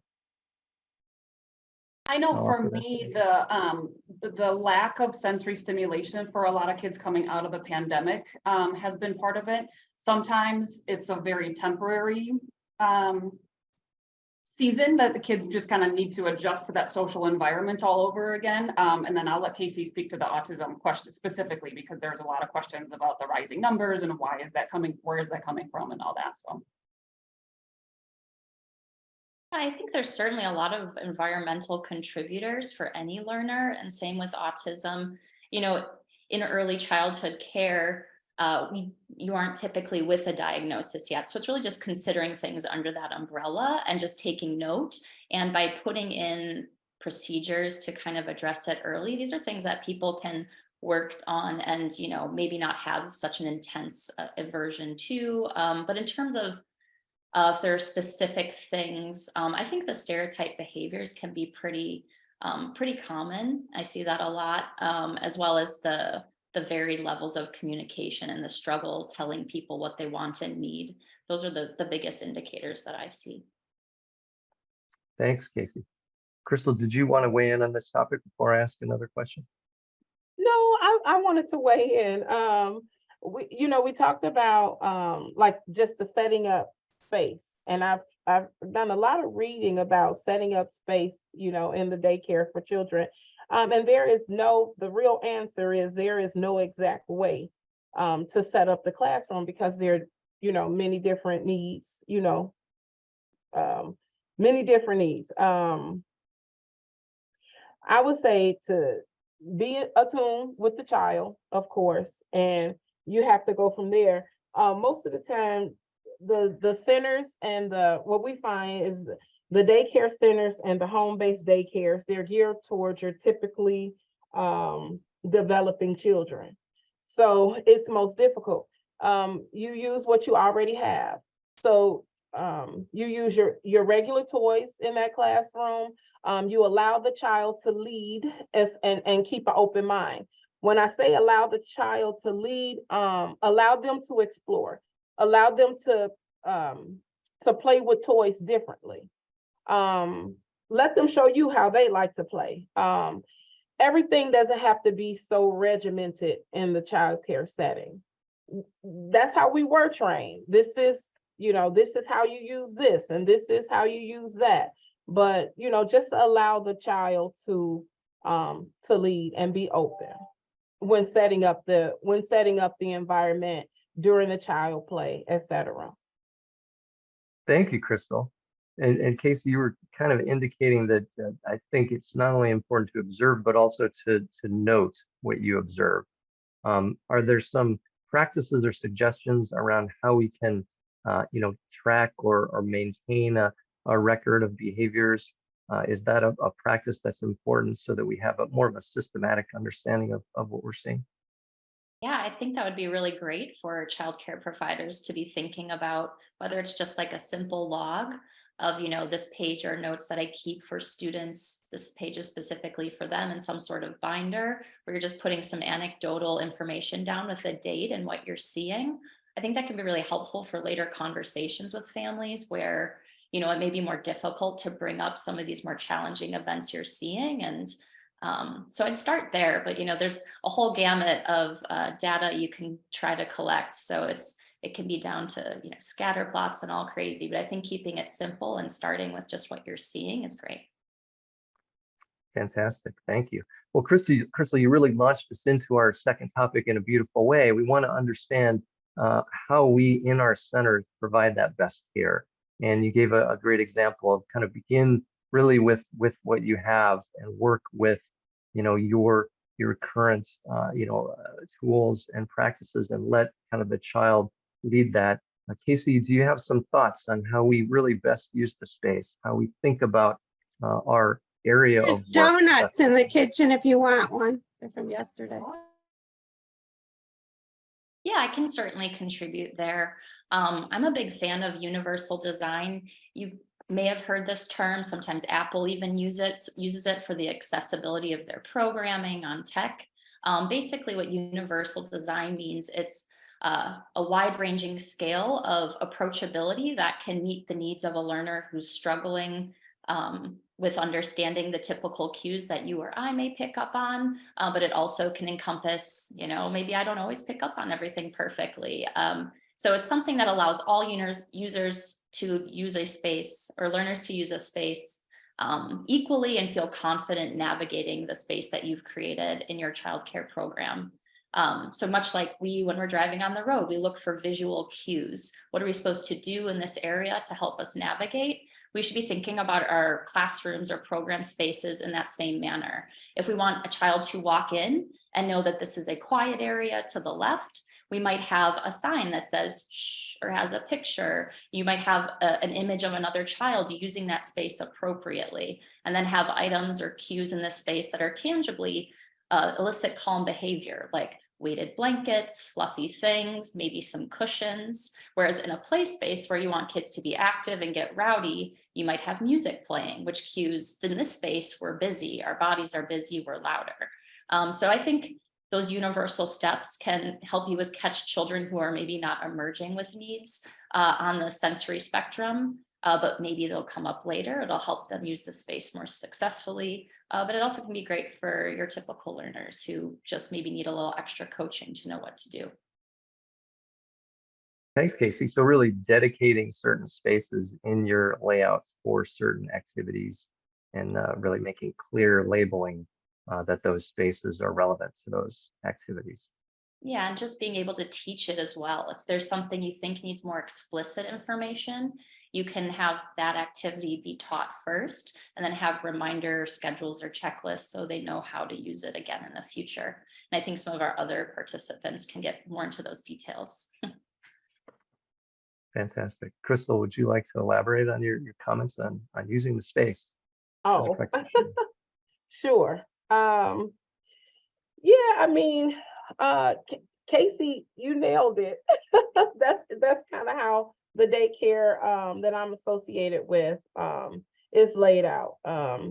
You basically, the spaces are, they're labeled with pictures, with words, and then the items that's occupying the space, it kind of cues the child. And you're right, we all have in the daycare that I'm at, of course, we have those sensory items that will like the vibrating cushions or the stress balls, and it's for the the laid back time, the quiet time, and the settle down time, maybe right before a nap. And then of course your designated spaces for the free play, the kitchen, and the things of that nature. So yes, it's yeah, everything is laid out just as such. Mhm.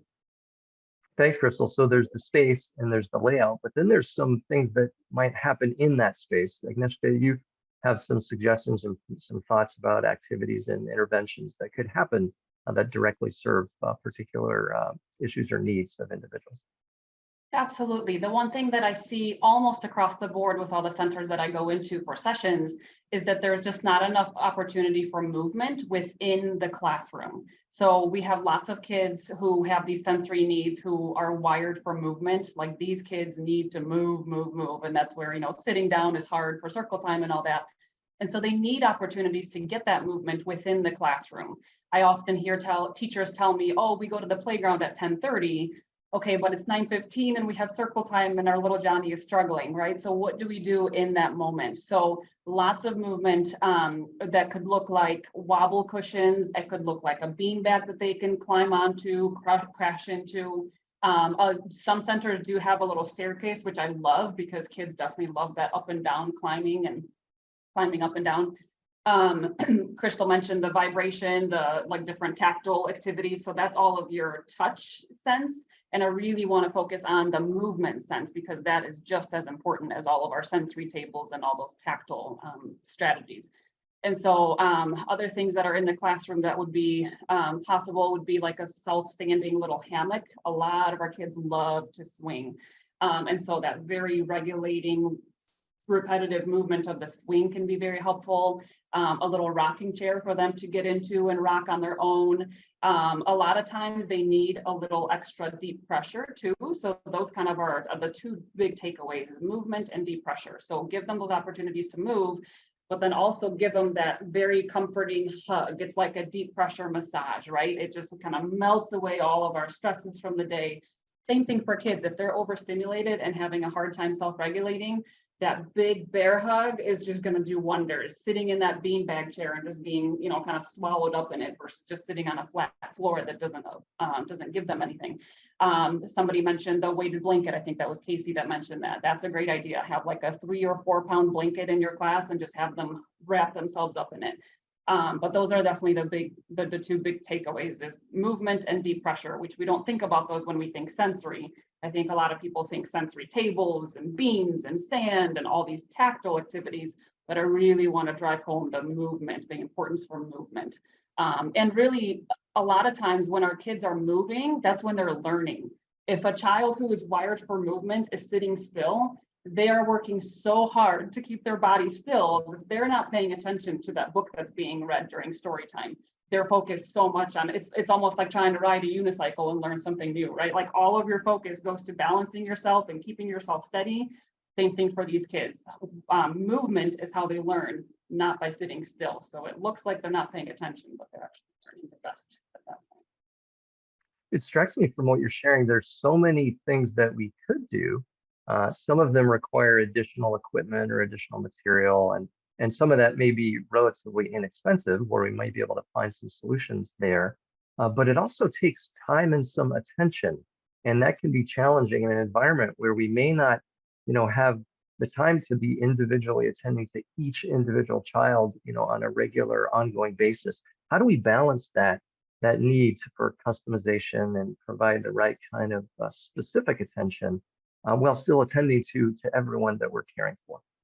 And I'll open that up to. I think that's a big one that's where you're partnering with your staff. And I think one of the speakers earlier mentioned, reaching out to your tribe. Like if is there an assistant director that can take a child out, give them, kind of walk them up down the hallways, give them noise canceling headphones, things like that. You might have to pull in other teachers, which I know with staffing, that's so hard. So use your resources, as you can, but that's where teamwork definitely is very important, because sometimes that child just needs to be separated from that environment and give that chance to calm down and get away from it before they're ready to re-enter the class. Crystal, at Great Expectations, do you have some strategies around being able to provide that kind of individualized care in a fast and busy environment?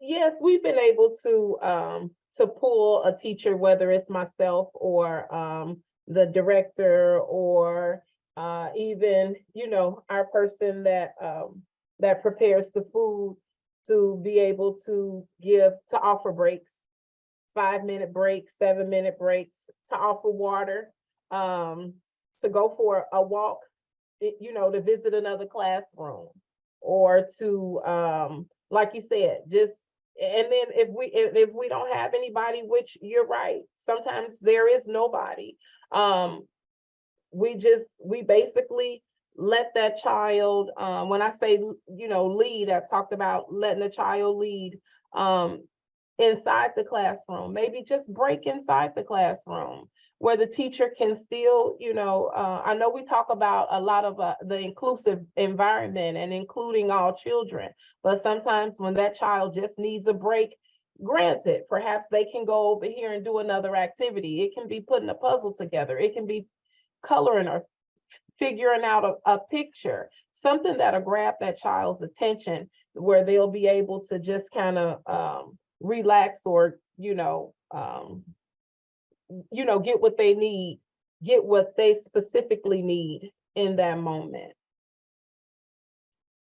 Thank you, Crystal. Agnieszka, Casey, any final comments on this topic before we move to our next one? Okay, great. Well, I'm sorry, Agnieszka, did you have something? No, I just said no. Okay, all right, very good. Our third topic can be a little bit of a delicate one, but it's very important. I noticed Kimberly Hendricks today, when she started out, said that engaging parents is the most important thing we do. And she talked about collaboration with parents and creating the kind of connections that are essential in the work of childcare provision. How do we talk with parents about these topics?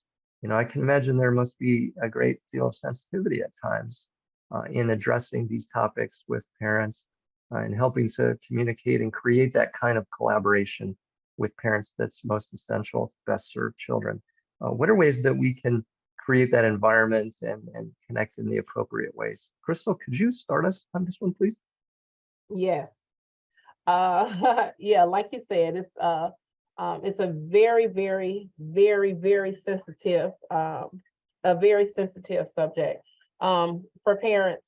And it's sensitive for the teachers as well, because as we approach the parents, sometimes you just you don't know what to expect.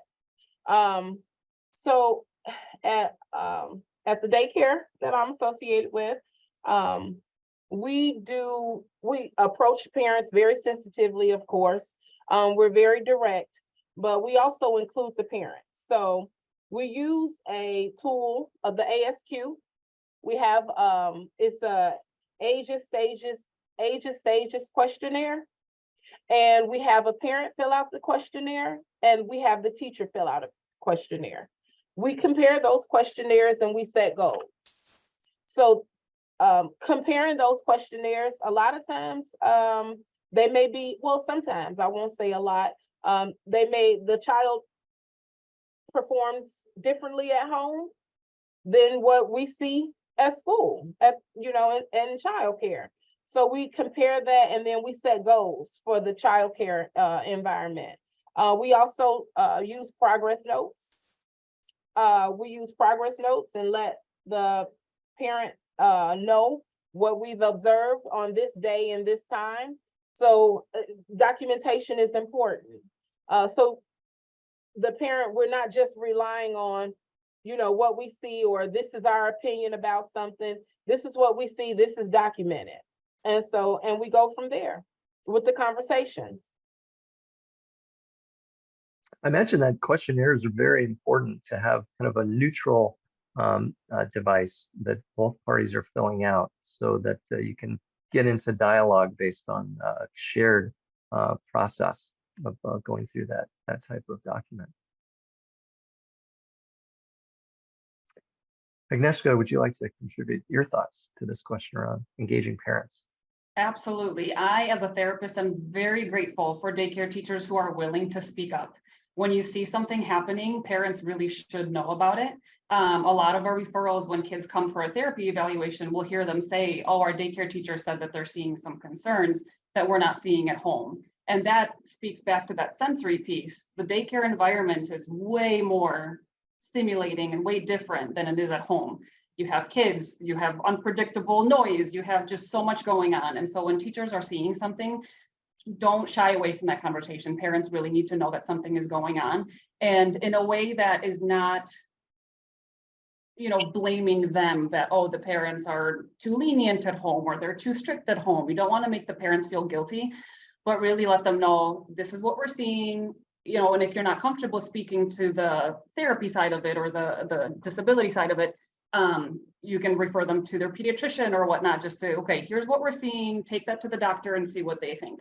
The sensory behaviors that I mentioned don't always go along with another diagnosis. In fact, I would say a lot of times they don't.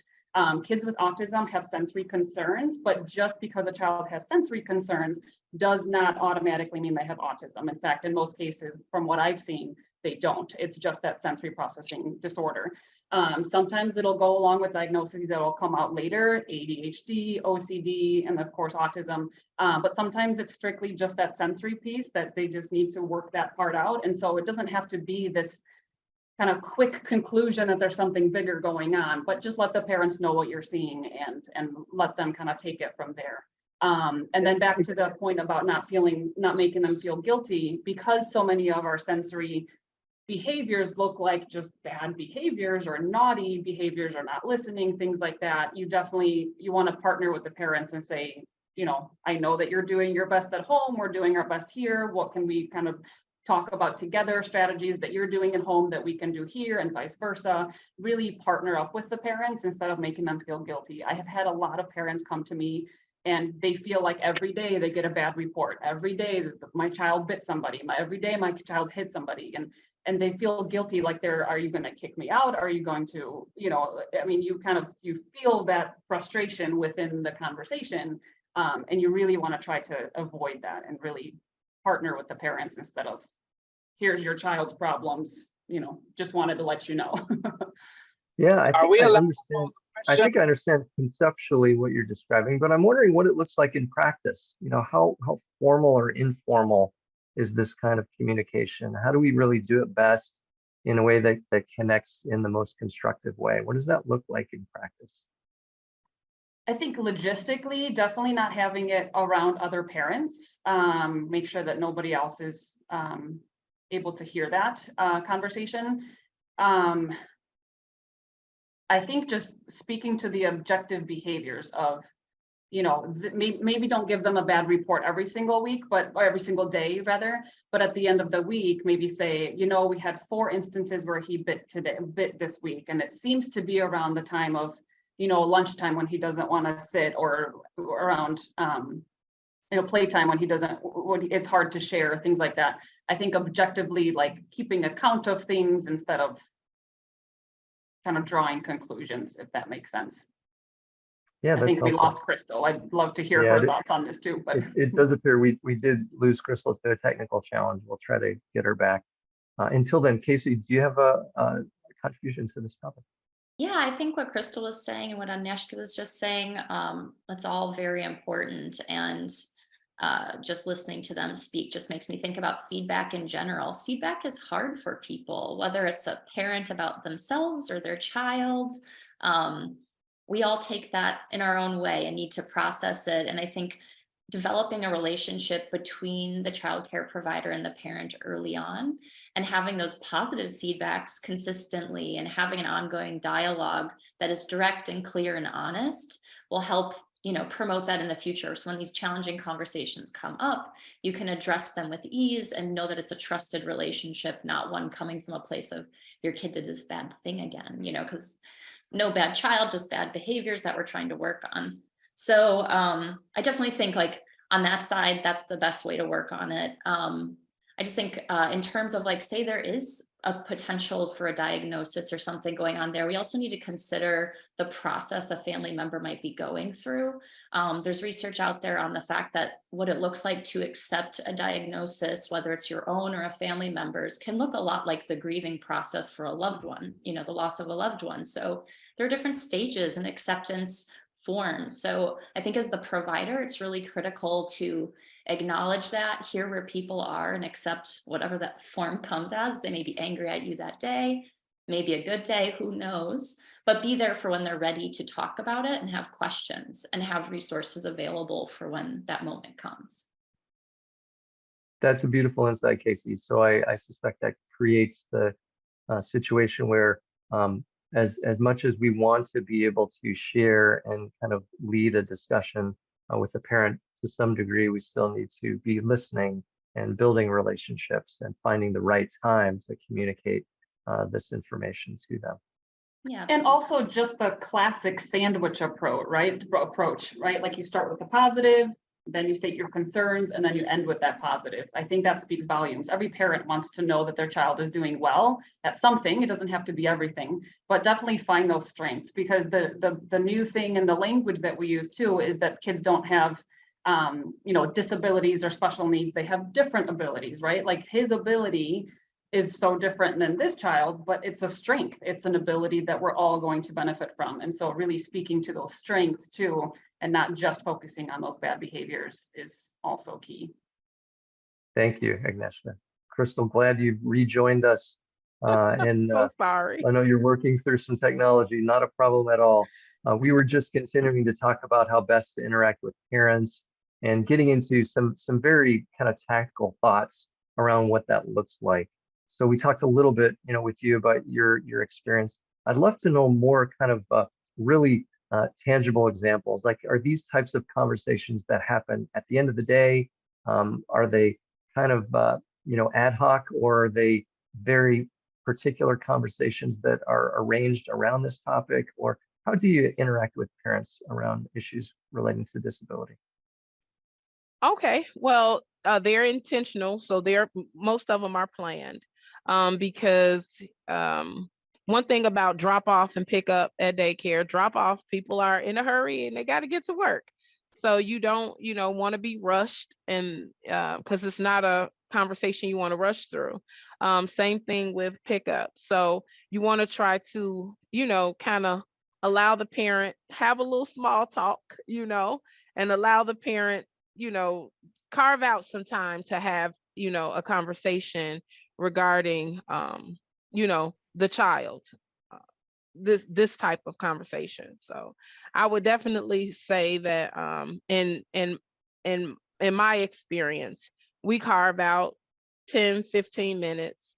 We go to a private, the office actually of the daycare, and we have a conversation, and it's a conversation. It's not a time where I'm going to just deliver information about your child. I'll ask questions as well to say, hey, just to try to get to know the child in their home life, through the parent. So, yeah. Great, thank you, Crystal. Thank you. Any other comments on interacting with parents and having these topics before we move to our closing comments? One thought I remembered when Kimberly spoke earlier this morning, she said that parents bring us the best kids that they have. And I just love that, because that again speaks to, whatever might be going on, the parents are doing the best that they can, and let's just support them with kind of the remaining pieces. So. Fantastic, Agnieszka. Great. Well, I think panelists, you've provided us with a really nice, if brief, insight into these topics on understanding what to look for, what we might be able to identify. And there's a lot of things that we can be mindful of, and a lot of behaviors to be looking for. And then very specific things that we can do. And you mentioned a number of solutions and a number of devices and processes that could take place. And then the conversation with parents, the most essential relationships and connections to be able to bring to life all of the work that we're doing. As we wind down our conversation today, I'd like to ask each of you to just take a couple minutes and share with us, some final parting words of wisdom. So if you have a suggestion or another idea that you'd like to share, please do provide that here as we bring our conversation to a close. And I'd invite Casey to begin.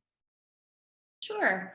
Yeah, I think just listening to everything we listed and knowing that this is one panel of many for you all today, I would say for you as the provider, but then also for the family members you support, that you should really think about taking things one step at a time, whether it's thinking about what sensory resources you can create with what you already have.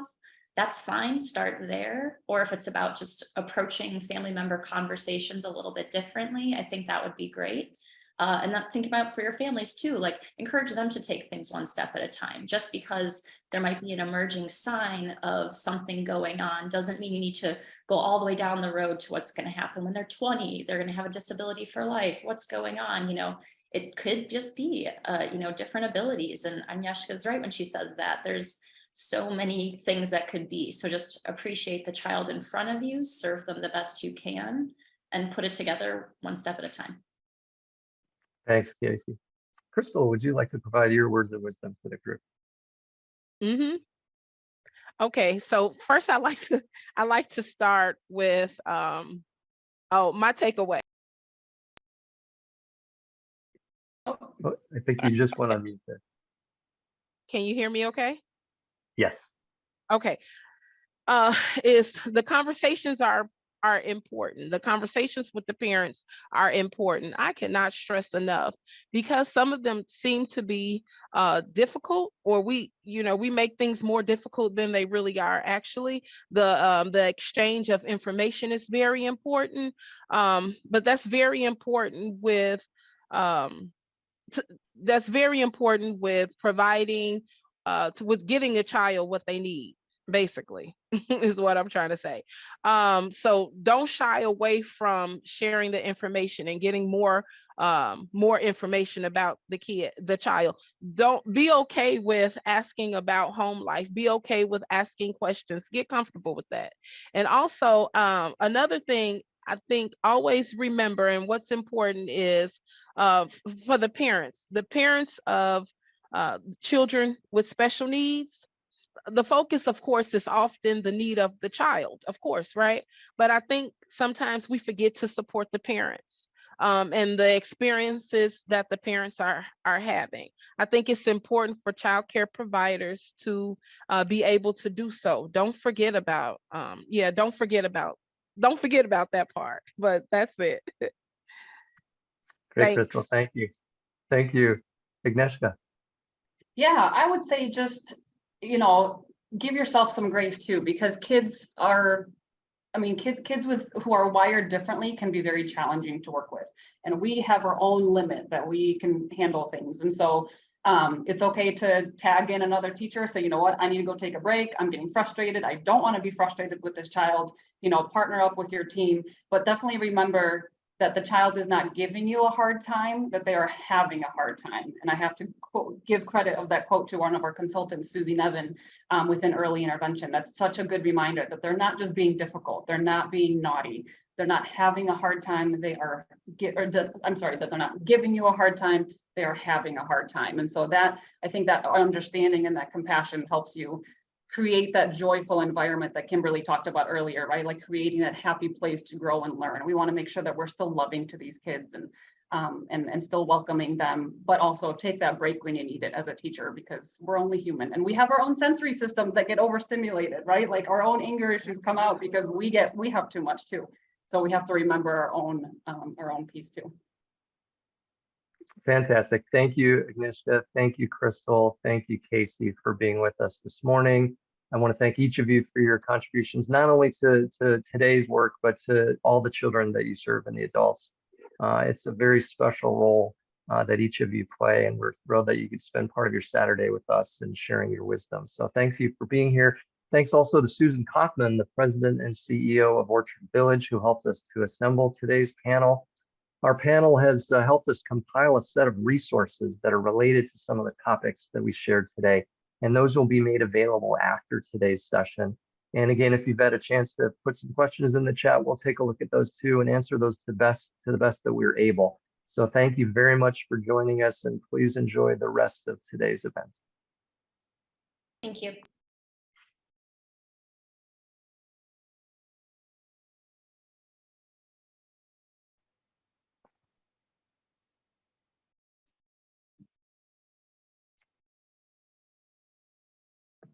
Thank you, Clark, and thank you to our wonderful panel.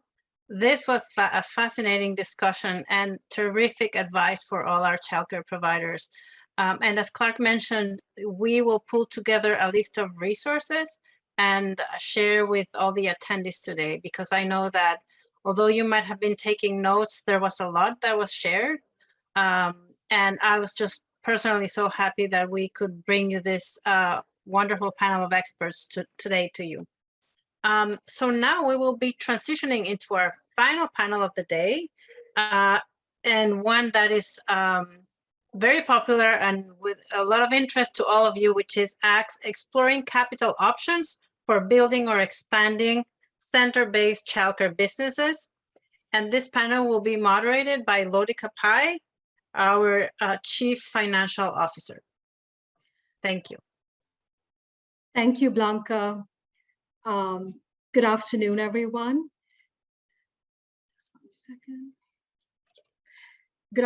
Good afternoon, everyone. Thank you for joining us for our final panel of the day today, where we will talk about money. We all know that very few industries have felt the impact of the pandemic as severely as the childcare industry. And the Women's Business Development Center has gathered finance experts to weigh in on what can be done to navigate the capital challenges facing childcare business owners. It always takes money to make money. And today we hope that you will learn about the various types of capital options available to you to fund either transitioning to a center-based childcare or expanding an existing center, and how to get prepared to access that capital. Our panelists, we have a wonderfully diverse panel of experts for you. They will share perspectives on the changing lending landscape and also provide insights into how childcare business owners should think about accessing not just traditional sources of capital, because as all of you know, it's getting harder and harder to raise debt. A lot of banks are tightening their credit curves, but also we will be discussing non-traditional funding sources that are available to you. So before I introduce our wonderful panelists, I have a really quick housekeeping announcement. If you have a question for the panelists, we have a very short, limited amount of time. If you could please put it in the Zoom chat, which is being monitored by the team, we would really appreciate it. Thank you. So with that, I wanted to welcome our three amazing panelists today. First up, we have Margaret Griffin. Margaret is currently an Executive Vice President and Chief Lending Officer for Summerco, which is a not-for-profit lender certified by the US SBA to originate and service SBA 504, 7A Community Advantage loans. She was brought on by Summerco to run their sales team and really expand their footprint to a regional status. Prior to that, she was Senior Vice President and SBA Regional Sales Manager for Huntington National Bank for the expansion of markets in Illinois and Wisconsin. So Margaret really knows everything that is related that you would like to know about SBA loans. She's a subject matter expert for the SBA Illinois District Office, and SCO has extensive SBA lending experience. Welcome, Margaret. Thank you so much. Next up, we have Gabriella Bombin. Gabriella is an Associate Director of Access to Capital and Services and a Capital Access Manager for Kiva Hub at the Women's Business Development Center. Gabriella works tirelessly to enhance our clients' financial literacy and help them access traditional and non-traditional sources of capital. And she's very actively involved in the implementation of financial educational programming to help the business owners we work with sustain and grow their businesses. Welcome, Gabriella. Thank you. And our final panelist is Ada Garcia. Ada has 20 years of experience working in the financial industry, from banking, insurance, to financial planning. She's currently a community lender with Allies for Community Business, which is a CDFI, which is a community development financial institution. Ada has also been an entrepreneur, which I think uniquely positions her to better understand some of the needs of small business owners as they look to grow their business. Welcome, Ada. Since we have such a wonderfully diverse and experienced panel, I'm looking forward to a really great conversation around access to capital topics that are top of mind for everyone. And we are going to start our conversation discussing capital options and then move on to very actionable takeaways for our attendees. So Margaret, we'll kick off the panel with you. In your role at Summercare, you are very deeply entrenched in small business banking and community-based support, the ecosystem in Chicago. And as you think about home-based daycare centers that are now looking to expand to a center-based daycare, we know that an SBA loan can be an incredibly important source of capital. Can you please, share with our audience the SBA loan products that might be right for childcare businesses as they're looking to accelerate their growth? Sure, Lorca. Thank you so much. So basically, there are four major SBA programs. You have the SBA 7A, the SBA Express, the SBA 504, and you have the SBA Cap Line. Now, the Cap Line is really the equivalent to a traditional line of credit. That's a little bit more for your manufacturers, larger institutions of that. So today I'm not really going to talk about the Cap Line. I'd like to talk about the first three programs. So whether you're still in your home and you're running your business from your home, The SBA 7A and the SBA Express loan can be helpful to you to get a permanent working capital loan to help cover operational costs.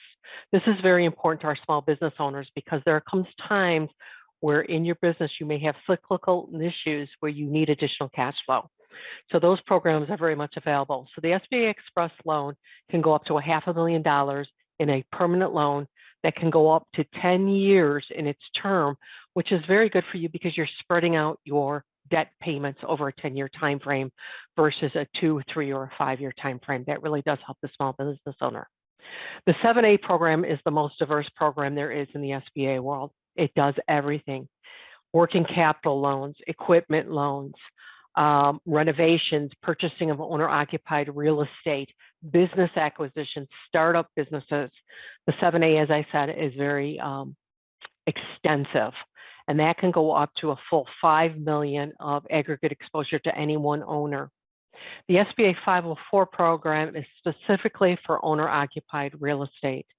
So if you are already a home-based childcare business and you're looking to buy your first building, okay, you need to be 51% owner-occupied on that building, okay, per PIN, property identification number. And the 504 program works where 50% of it is financed by a bank, 40% is financed by us, the certified development company, and 10% cash equity comes to the table from the owner of the childcare business. Okay, you can also put in renovations in that. And what's nice about those buildings, if you do have equipment and we can get an equipment appraisal, we can wrap the equipment into your loan. Now, both the 7A and the 504 programs on commercial real estate that is owner occupied can go up to 25 years, 25-year term, 25-year full amortization, no balloons. That is huge for a small business owner. You know exactly what your payment is going to be consistently, and that helps you manage your business. But it's so very important, no matter what program you use, whether it's the 7A or the 504 for purchasing your owner-occupied commercial real estate, make sure that your banking partner also helps you with permanent working capital. You want to succeed. The way you structure your loan with those two programs, you can add on the SBA Express. That's the greatest thing about the SBA loans. You can use multiple of them. You can do a 7A 504 combination, or you can do a 7A with the Express or a 504 with the Express. It is the greatest thing you could have because it helps position you for success. That is great information, Margaret. Like, I feel the fact that it's a stackable capital structure is so important, and people often forget that you need a line of credit, you need a loan for acquisition of a property. So just being able to stack it and pull it all together is such a big benefit for small business owners. So these are big numbers with the SBA loans. So I want to kind of direct the next question to Gabriella, around microloans. So childcare businesses that are looking for smaller loans. So we're talking small microloans, maybe to buy supplies for some renovation work. A Kiva loan could be a good option for them to consider. And I've often hear you say that for business owners who might not be approved for conventional lending, for them, Kiva can be a first rung on the capital ladder. So if you could, kind of talk more about this valuable alternative source of capital, I think it will be very beneficial for our audience. Absolutely. So Kiva, to provide some background, it's a 0% interest alternative microloan program. So the loan size is smaller, from $1,000 to $15,000, and it functions actually as an online crowd lending platform. And crowdfunding is simply defined as everyday individuals, a crowd, pooling small lending contributions to a business that is fundraising that loan amount that they were approved for. And that crowd is made up of the business owner's personal network of supporters, as well as Kiva's lending community, made up of 2 million individuals across the country, across the globe. And there's a 90 to 95% chance of successfully fully fundraising. And yes, it is within that alternative space. They don't have a minimum credit score requirement and they don't require collateral. They accept multiple forms of business proof. So you could be at any stage of the business and attain capital from Kiva, from startup to established to even pre-venture. You're just beginning. So it's an excellent, also great way to market your business and gain visibility. And a wonderful funding option to consider, as Lodika alluded to, in terms of that micro size. Perhaps you're needing to purchase supplies like arts and crafts or materials to develop those finer motor skills or sensory items, as we talked about in the other panel, or you want to update your furniture for the reading area or rugs and cushions, napping maps, the We Love You board, I think was a wonderful idea. Other signage, shelving or storage in your childcare space, or even maybe purchasing some technology like computers for that educational aspect and online learning. Or if you're needing to hire another set of hands, that Kiva micro loan can serve that smaller amount and help go towards those uses. And Kiva is a mission-driven, impact-driven organization looking to close that gap and serve that little bit of gray area that businesses may find themselves when seeking more traditional lending. And we've had over 40 businesses become fully funded through our hub, and I will help you through that process, right? So you have a human to work with. And at its core, Kiva is community-based lending. It takes that village and it aims to expand capital access and a really great source of funding to consider when you're exploring your options. Yeah, I couldn't agree more. It's always good to know the entire range of capital options that are available to you. So for smaller microloans, Kiva is a wonderful alternative. And it also lets the community know about you as well, because it is community-based fundraising, so to speak. So thank you, Gabriella.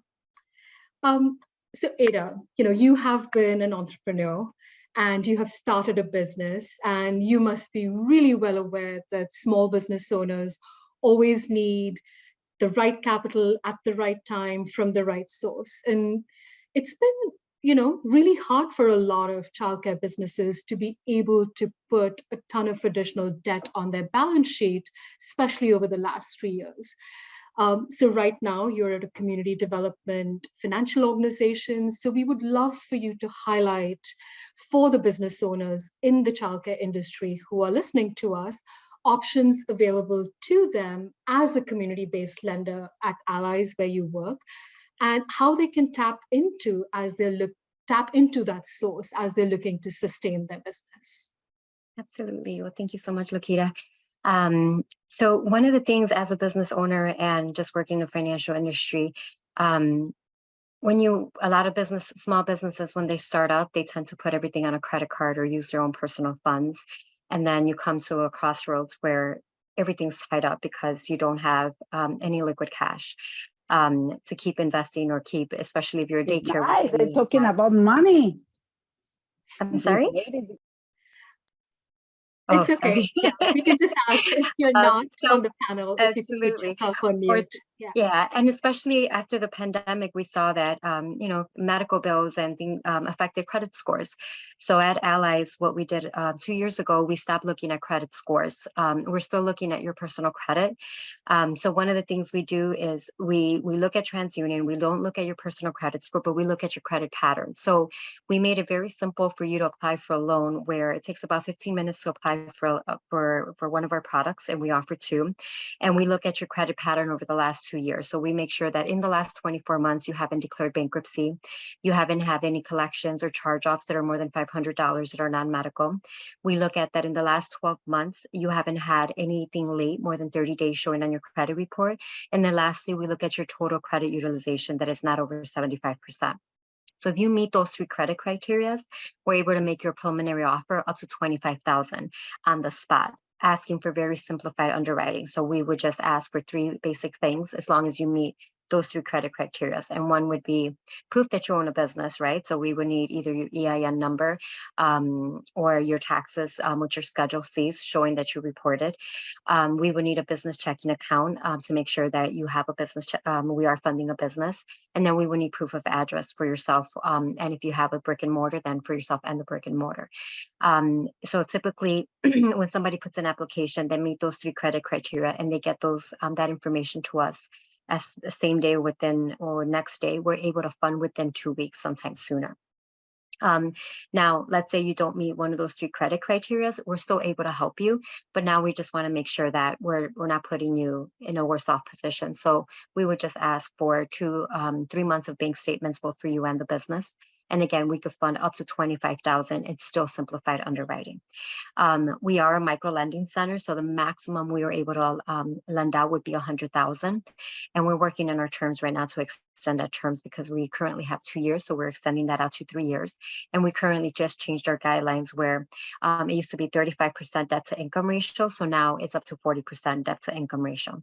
And what that basically means, for every $100 that you're bringing in, no more than $40 is going to repay off debt. So up to $25,000, we're looking at your ending balances in your bank statements over the last 3 months. If you've had the last 3 months have been slow and you said, okay, well, in the summer it's a lot busier for me and the income varies, well, we could ask for your taxes for the last 3 years versus your bank statement. So we are able to work with you. Now, let's say you don't meet those guidelines currently, we're still able to make you an offer up to $2,500 called a credit builder. So that'll give you an opportunity to pretty much build your credit with us. And we'll monitor 3 months later and say, okay, this is where you need to be 90 days from now, or this is where you need to be in a year from now in order for us to be able to grant you a larger loan amount. And then in that scenario, we would just ask for bank statements because, again, the goal is to put you in a better position, not put you in a worse off position when you're applying with us. Yeah. Go ahead. Go ahead. We currently have 2 products. We have a line of credit that's accessible for 12 months, a 9% interest rate. It's not tied to prime, and we charge a 1% origination closing cost that gets tied into the loan, so you don't have to come to the table with the check. And then we have right now we have a 24-month term loan, which we're working on extending for 36 months, especially on the larger amount if we're looking for over $25,000. And that interest rate is currently at a 9%, and again, 1% origination closing cost. Okay. Thank you so much. And that was a lot of information. And I want to kind of pull 2 things from that for our audience, because you brought up a few things which are very actionable for business owners. So we're going to first talk about the interrelationship between personal credit and business credit. I think our previous panelists have also brought it up on how important that is. So Margaret, can I route this question to you? And I'm sure you see this all the time. Personal debt, government loans, short sales. There are a lot of things that business owners do in their day-to-day personal life, but that could also impact their ability to, raise money on a transaction that actually looks great on paper, right? So would love to hear your thoughts on how lenders look at borrowers, not just business debt, but their global debt, and how that how that impacts decision-making on whether or not a loan gets underwritten from a banker's perspective. I think that would be great information for our audience to know. Sure, Lotika. So what's really important, if you are a startup business, the lender will pull your personal credit bureau report and pull a LexisNexis report on you. And a LexisNexis report is your entire history. Sometimes on your credit bureau reports, after a certain time frame, certain things come off the credit bureau report. A LexisNexis report, nothing rolls off. But what's so important, if you are a startup business, the way you pay your personal debt is an indication of how you're going to pay the debt of the business. And the lenders so much look at that, you can't even imagine. It's also very important. We know there's certain times in all of our lives where things have been tough. You may have been delayed on a mortgage payment. You may have had a short sale where you had to get out from underneath that, or you personally may have had to file bankruptcy. And that's a hard decision for anybody to have to make. The bankers understand that, but what's more important is tell them that you had some issues going on.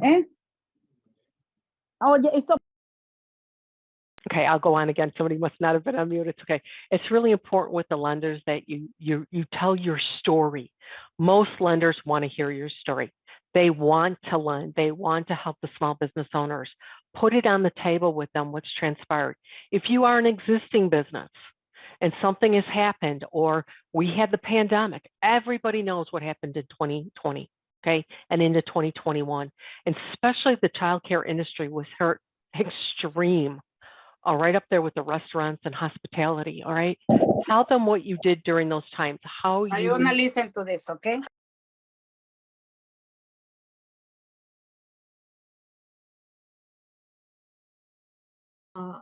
Margaret, you're on mute. I'm sorry.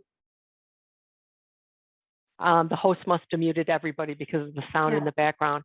Yeah. So what I was saying was, it's very important that you tell the story to your banker.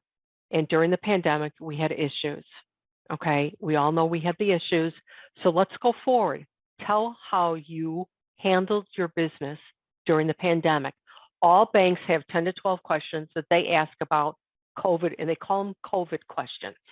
What transpired in your business? How you came out of that? What certain things did you do? Okay, what was very fortunate was the SBA did come to the table during those times with the PPP and the EIDL loans, and those helped so many businesses. Okay, talk about your PPP loans. Talk if you have any EIDL loans. But what's so important is if your credit score is under 650, and normally 650 is the threshold, work with someone to repair your credit report. There's nothing wrong with doing that, and it will not be held against you. So many people say, oh, my credit's bad, I'll never get anything. Then work with it. There are people out there in the industry who will work with you to repair your credit report, okay? It's so important that you understand the banks do want to lend. Things are tight right now. Bodica, you absolutely said that directly at the first time, and I'm going to tell you, I've seen banks tightening. All the banks have tightened, but that doesn't mean they still don't want to try to help, and they still don't want to not help a customer. They want to partner with you. The banks need customers. Remember that. That's so very important. So Lodica, I hope I answered your question in between some conversation, and that wasn't me and the muting across the board. Yeah, no, that was extremely helpful. Personal credit so closely being tied to business credit. It's something every business owner needs to know. And the questions that they need to be prepared to have answers for when they talk to a banker. I thank you so much for highlighting them, because as long as the banker knows in advance what to expect when they're evaluating your credit history, your financial performance over the past couple of years, it really helps them build the story, the case for your business for lending. So thank you for highlighting that. I just want to kind of double down a little bit on the credit history and the personal credit being closely tied to business credit. And so Gabriella, I'm going to route this question to you. I know that personal credit scores are not a criteria for lending for Kiva, and Ada, even for you, for the CDFI. You don't really look at the credit scores, but credit scores are so often used as gatekeepers by financial institutions as they're thinking to lend money to business owners. And like, Margaret very rightly highlighted, the way you pay your personal debt is used as an indicator of prudent financial management. So can you provide some insight in all the, one-on-one counseling that you do with our business owners on how small business owners can stay on top of being aware of their own credit scores and, really kind of understanding the importance of managing that? Absolutely. So your credit score measures that overall credit worthiness, and it's calculated based on the data in your credit score report. And there are three major credit bureaus that generate their own standardized credit report: Experian, Equifax, and TransUnion. You can use some of those platforms as well as others to check your score for free and really stay on top of it. So there's many reasons to monitor that report. And just to name a few, right, to be prepared in catching any potential errors that you may find. Even the smallest errors can have a major impact. Perhaps potential fraud or identity theft that you can catch early on as well. And then it also allows you to identify specific factors that might be in some cases helping or in other cases causing some blemishes. So you can assess and see those trends and take the proper steps to improve and make adjustments.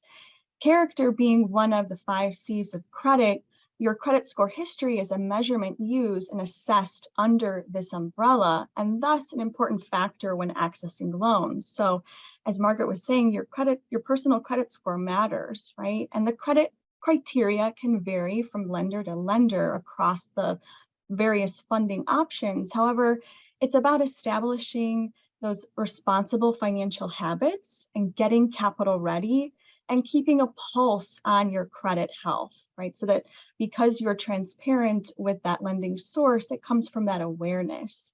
So that when you're seeking or accessing loans, you have done that onset preparation to maybe mitigate any of those possible blemishes, speak confidently about your score in general, and illustrate your building and maintaining that credit fitness. And the more you know about what's in your report, the more control you'll have over your score. And remember, it doesn't necessarily define you as a human in keeping with our positive mindset, but really to emphasize the importance of being aware and being very diligent about monitoring your credit score speaks to taking back that power on your own financial integrity and overall good practice to implement. And if there are blemishes, there's always a solution, right?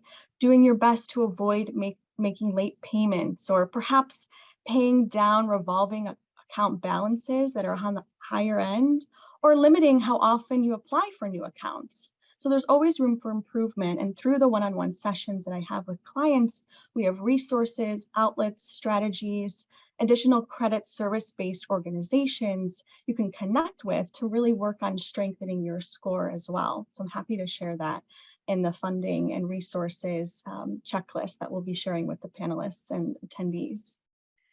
That's wonderful. And, again, cannot underscore the importance of that in allowing and preparing business owners to access capital, which is getting harder and harder to get. So we've had 3 people, on previous panels mention the importance of, on the operations of the childcare centers, the importance of business plans.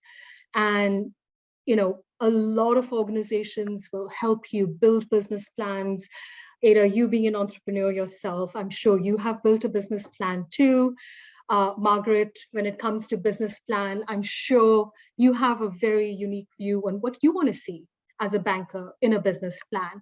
So for this question, I'd love for the panelists to just provide us with your quick insights on knowing that a business plan is something the majority of lenders require as part of their valuation, and that also on the flip side, many of the business owners we work with find the process of building a business plan quite time consuming and very daunting. And oftentimes when the business plan comes in front of a banker, it's just not sufficient, or it's not highlighting the things that a banker wants to see. So Margaret, if you could kick us off on sharing with us a banker's perspective on the business plan, why it's required and what you look for. And I'd love for the other panelists to chime in as well. Sure, thank you. So first and foremost, if you are a startup business, no bank will even talk to you before you have a business plan in play. So depending upon your industry, it's going to be very important how you do that business plan. And since this is childcare, let's focus in on this industry on the call.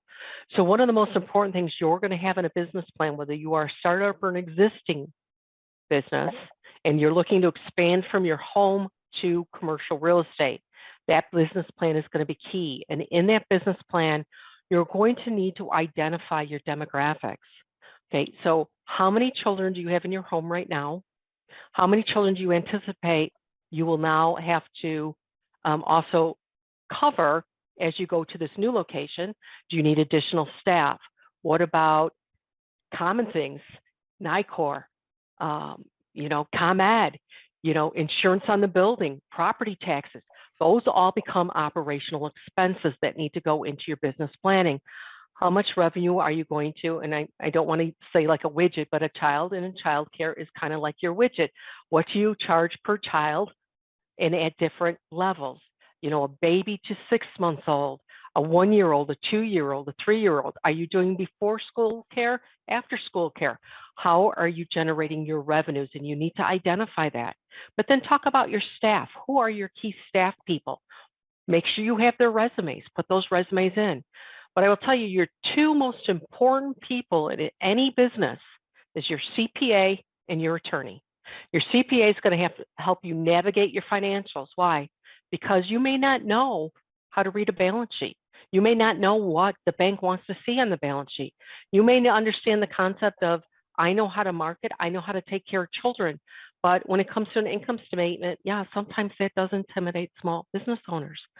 Utilize your CPA or a bookkeeper, somebody who's going to help you navigate through that. But more importantly, before you buy a building, before you incorporate, talk to your attorney. Get advice. Should I be an LLC? Should I be a subchapter S? Should I be a C corporation? Those are all really important things in how you're going to run your business. And those are tax-driven entities. All right. And also, before you sign any document, anytime, anywhere, or you create a document for your business, make sure your attorney reviews that. And when you're doing your business plan, and a lot of times, if you were going to take a loan, and let's say right now, I believe, Ada, you said that you were at 9%, okay? What happens if rates go up again? And we are anticipating the Federal Reserve taking up rates again in 25 basis points, if not this month, next month, and the month after, because we're still chasing inflation. Okay, now instead of having your expenses at 9% in your business plan, maybe you should stress them at 9.5% or 10%. And I would caution all small business owners, no matter what industry you are, look at your rates. Right now, the SBA 504 loan is at 6% on its rates. Okay, the 7A is at prime, which is 8.25. Okay, talk to whoever you're looking for financing and make sure you understand, are the rates variable? Are they fixed? How often do they change? What are the additional costs? And when you're building your plan, build those costs into it. I will pass the baton, Latika. Yeah, Ada, would love to get your perspective really quickly on business plans and the importance of it for small business entrepreneurs. Sorry, my internet went in and out. I just heard the Ada, I would love to hear. Could you repeat that? Just your perspective on the business plan and its importance for small business owners as they're looking to raise capital. Yeah, absolutely. So business plan, we don't require a business plan to apply with us. But I believe it's a very important plan because often we borrow out money to clients, and then you have 25,000, but you don't have a plan for it, and you come 6 months from now and it wasn't used the right way. And now you owe 25,000 and you still need capital. So I do believe a business plan is very, very important to know where exactly those funds are going to be allocated, how much money you need for what, and the cost of repaying that back. So that is a resource that we do offer for free at Allies for Community Business. We do have coaches that offer to put together a marketing plan for you, to put together a financial plan and a marketing and a business plan. And if that's something that you would like to do on your own, we also have a resource of ShyBiz Hub where we have 2 templates in there that you could download those at no cost to you and start thinking about putting a business plan together and what's your plan for the next year, for the next 2 years, for 5 years down the road. And back to what Margaret said, when interest rates increase, what is that going to look like for you when costs go up? Or what's your backup plan? Thank you so much, Gabriella. Really quickly, resources available to help with business plan creation and its importance for raising debt. Yeah. Absolutely. And that's a service that we offer here at the Women's Business Development Center through one-on-one advising. We have a wonderful WBDC business plan outline. So you can look at the various different sections of the outline, answer the important questions when you're kind of mind mapping your goals and strategies in your head about your business, and now really putting that to paper so you can see that come to fruition.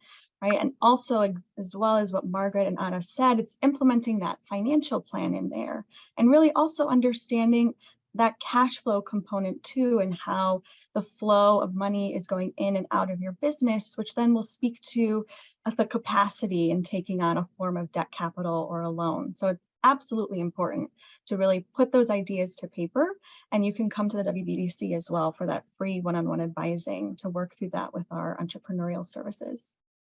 Thank you so much. It is so important to be well prepared to raise capital, because if you're not prepared and you need the money right now, it's incredibly difficult to access funds when you need it and you're not prepared for it.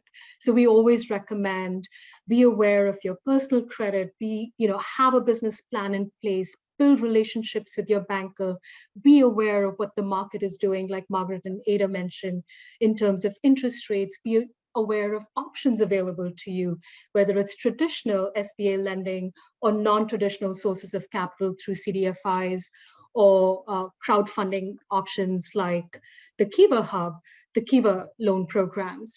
So, there's a lot out there, but we really do have very short amount of time left. So I would love for us to wrap up with one final question to all our panelists. If you could share with us just 2 concrete, actionable takeaways that you have for childcare entrepreneurs who've joined us virtually today, and they're looking to build a profitable childcare business in this new normal of capital landscape that we find ourselves in, what would that be? So Margaret, do you want to kick us off? 2 actionable takeaways. Well, 2 actionable things I would say is, 1, know your business. Okay, that's the most important thing. Know your operational cash flow, know what your children need when they're with you. Make sure you articulate that to any lending source that you're dealing with, but also rely on your team. Again, your key managers, your CPA, your attorney, support staff like the WBDC who comes to the table and helps with those business plans, or the SBA SCORE mentors. I mean, there are people out there that can help you. Don't be afraid to ask questions, because there is no such thing as a dumb question. So true. Ada. I would say definitely pay attention to your personal credit and the business credit and what's going on there. Take the time to get a financial plan and to get a business plan going. Thank you. All very important things. And to wrap us up, Gabriella? Absolutely. So I would completely agree. Stay on top of checking your credit, set those reminders for yourself, and knowing, when you're applying to a lender, will they conduct a soft pull or a hard pull of your credit score, and where and who they'll report that to is really important to know, going back to that awareness. Monitoring that cash flow and a monthly expenses really helps you understand the overall health of the business as well. And again, also echoing everyone's sentiments, knowing you're not alone in navigating your business. Organizations like WBDC, Allies for Community Business, and SOMERCORE are here to help and really support you. Thank you all so much for your time. We at the WBDC, we understand the pressures on the childcare industry, and it's been so stressful for the past few years. And our team and our partners are here to provide the necessary support to all business owners through one-on-one advising and access to resources. So please do not hesitate to reach out if you need help with your business plan, if you need help with introductions to various sources of capital, if you want to inquire about a particular type of, loan program, if you're looking for grant opportunities. Information is power, and Awareness is important of the resources that are available to you, and please tap into these free resources that we have at the WBDC to help you prepare to access the capital. Again, I want to thank our wonderful panelists, Margaret, Ava, Ada, Gabriella. Thank you so much for your time. And thank you to everyone who joined us on this panel today for your attention. Thank you. Blanca, back to you.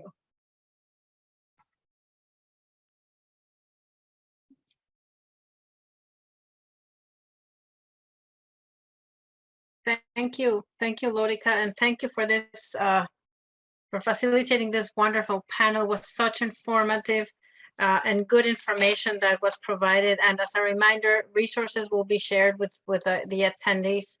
And now for our final stage of the event, we will transition into our town hall sessions. One will be facilitated in English and one will be facilitated in Spanish. And this will be just two spaces for you to ask questions, to share ideas, to share anything that you would like us to know. And then I would just like to thank everyone again for being here today. And congratulate you for your desire to keep improving and to keep learning.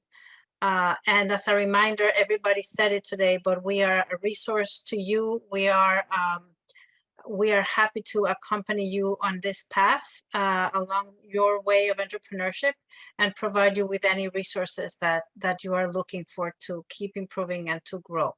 So thank you all again for being here today. Wish you a wonderful rest of your weekend, and we will be seeing you in our town hall sessions. Thank you.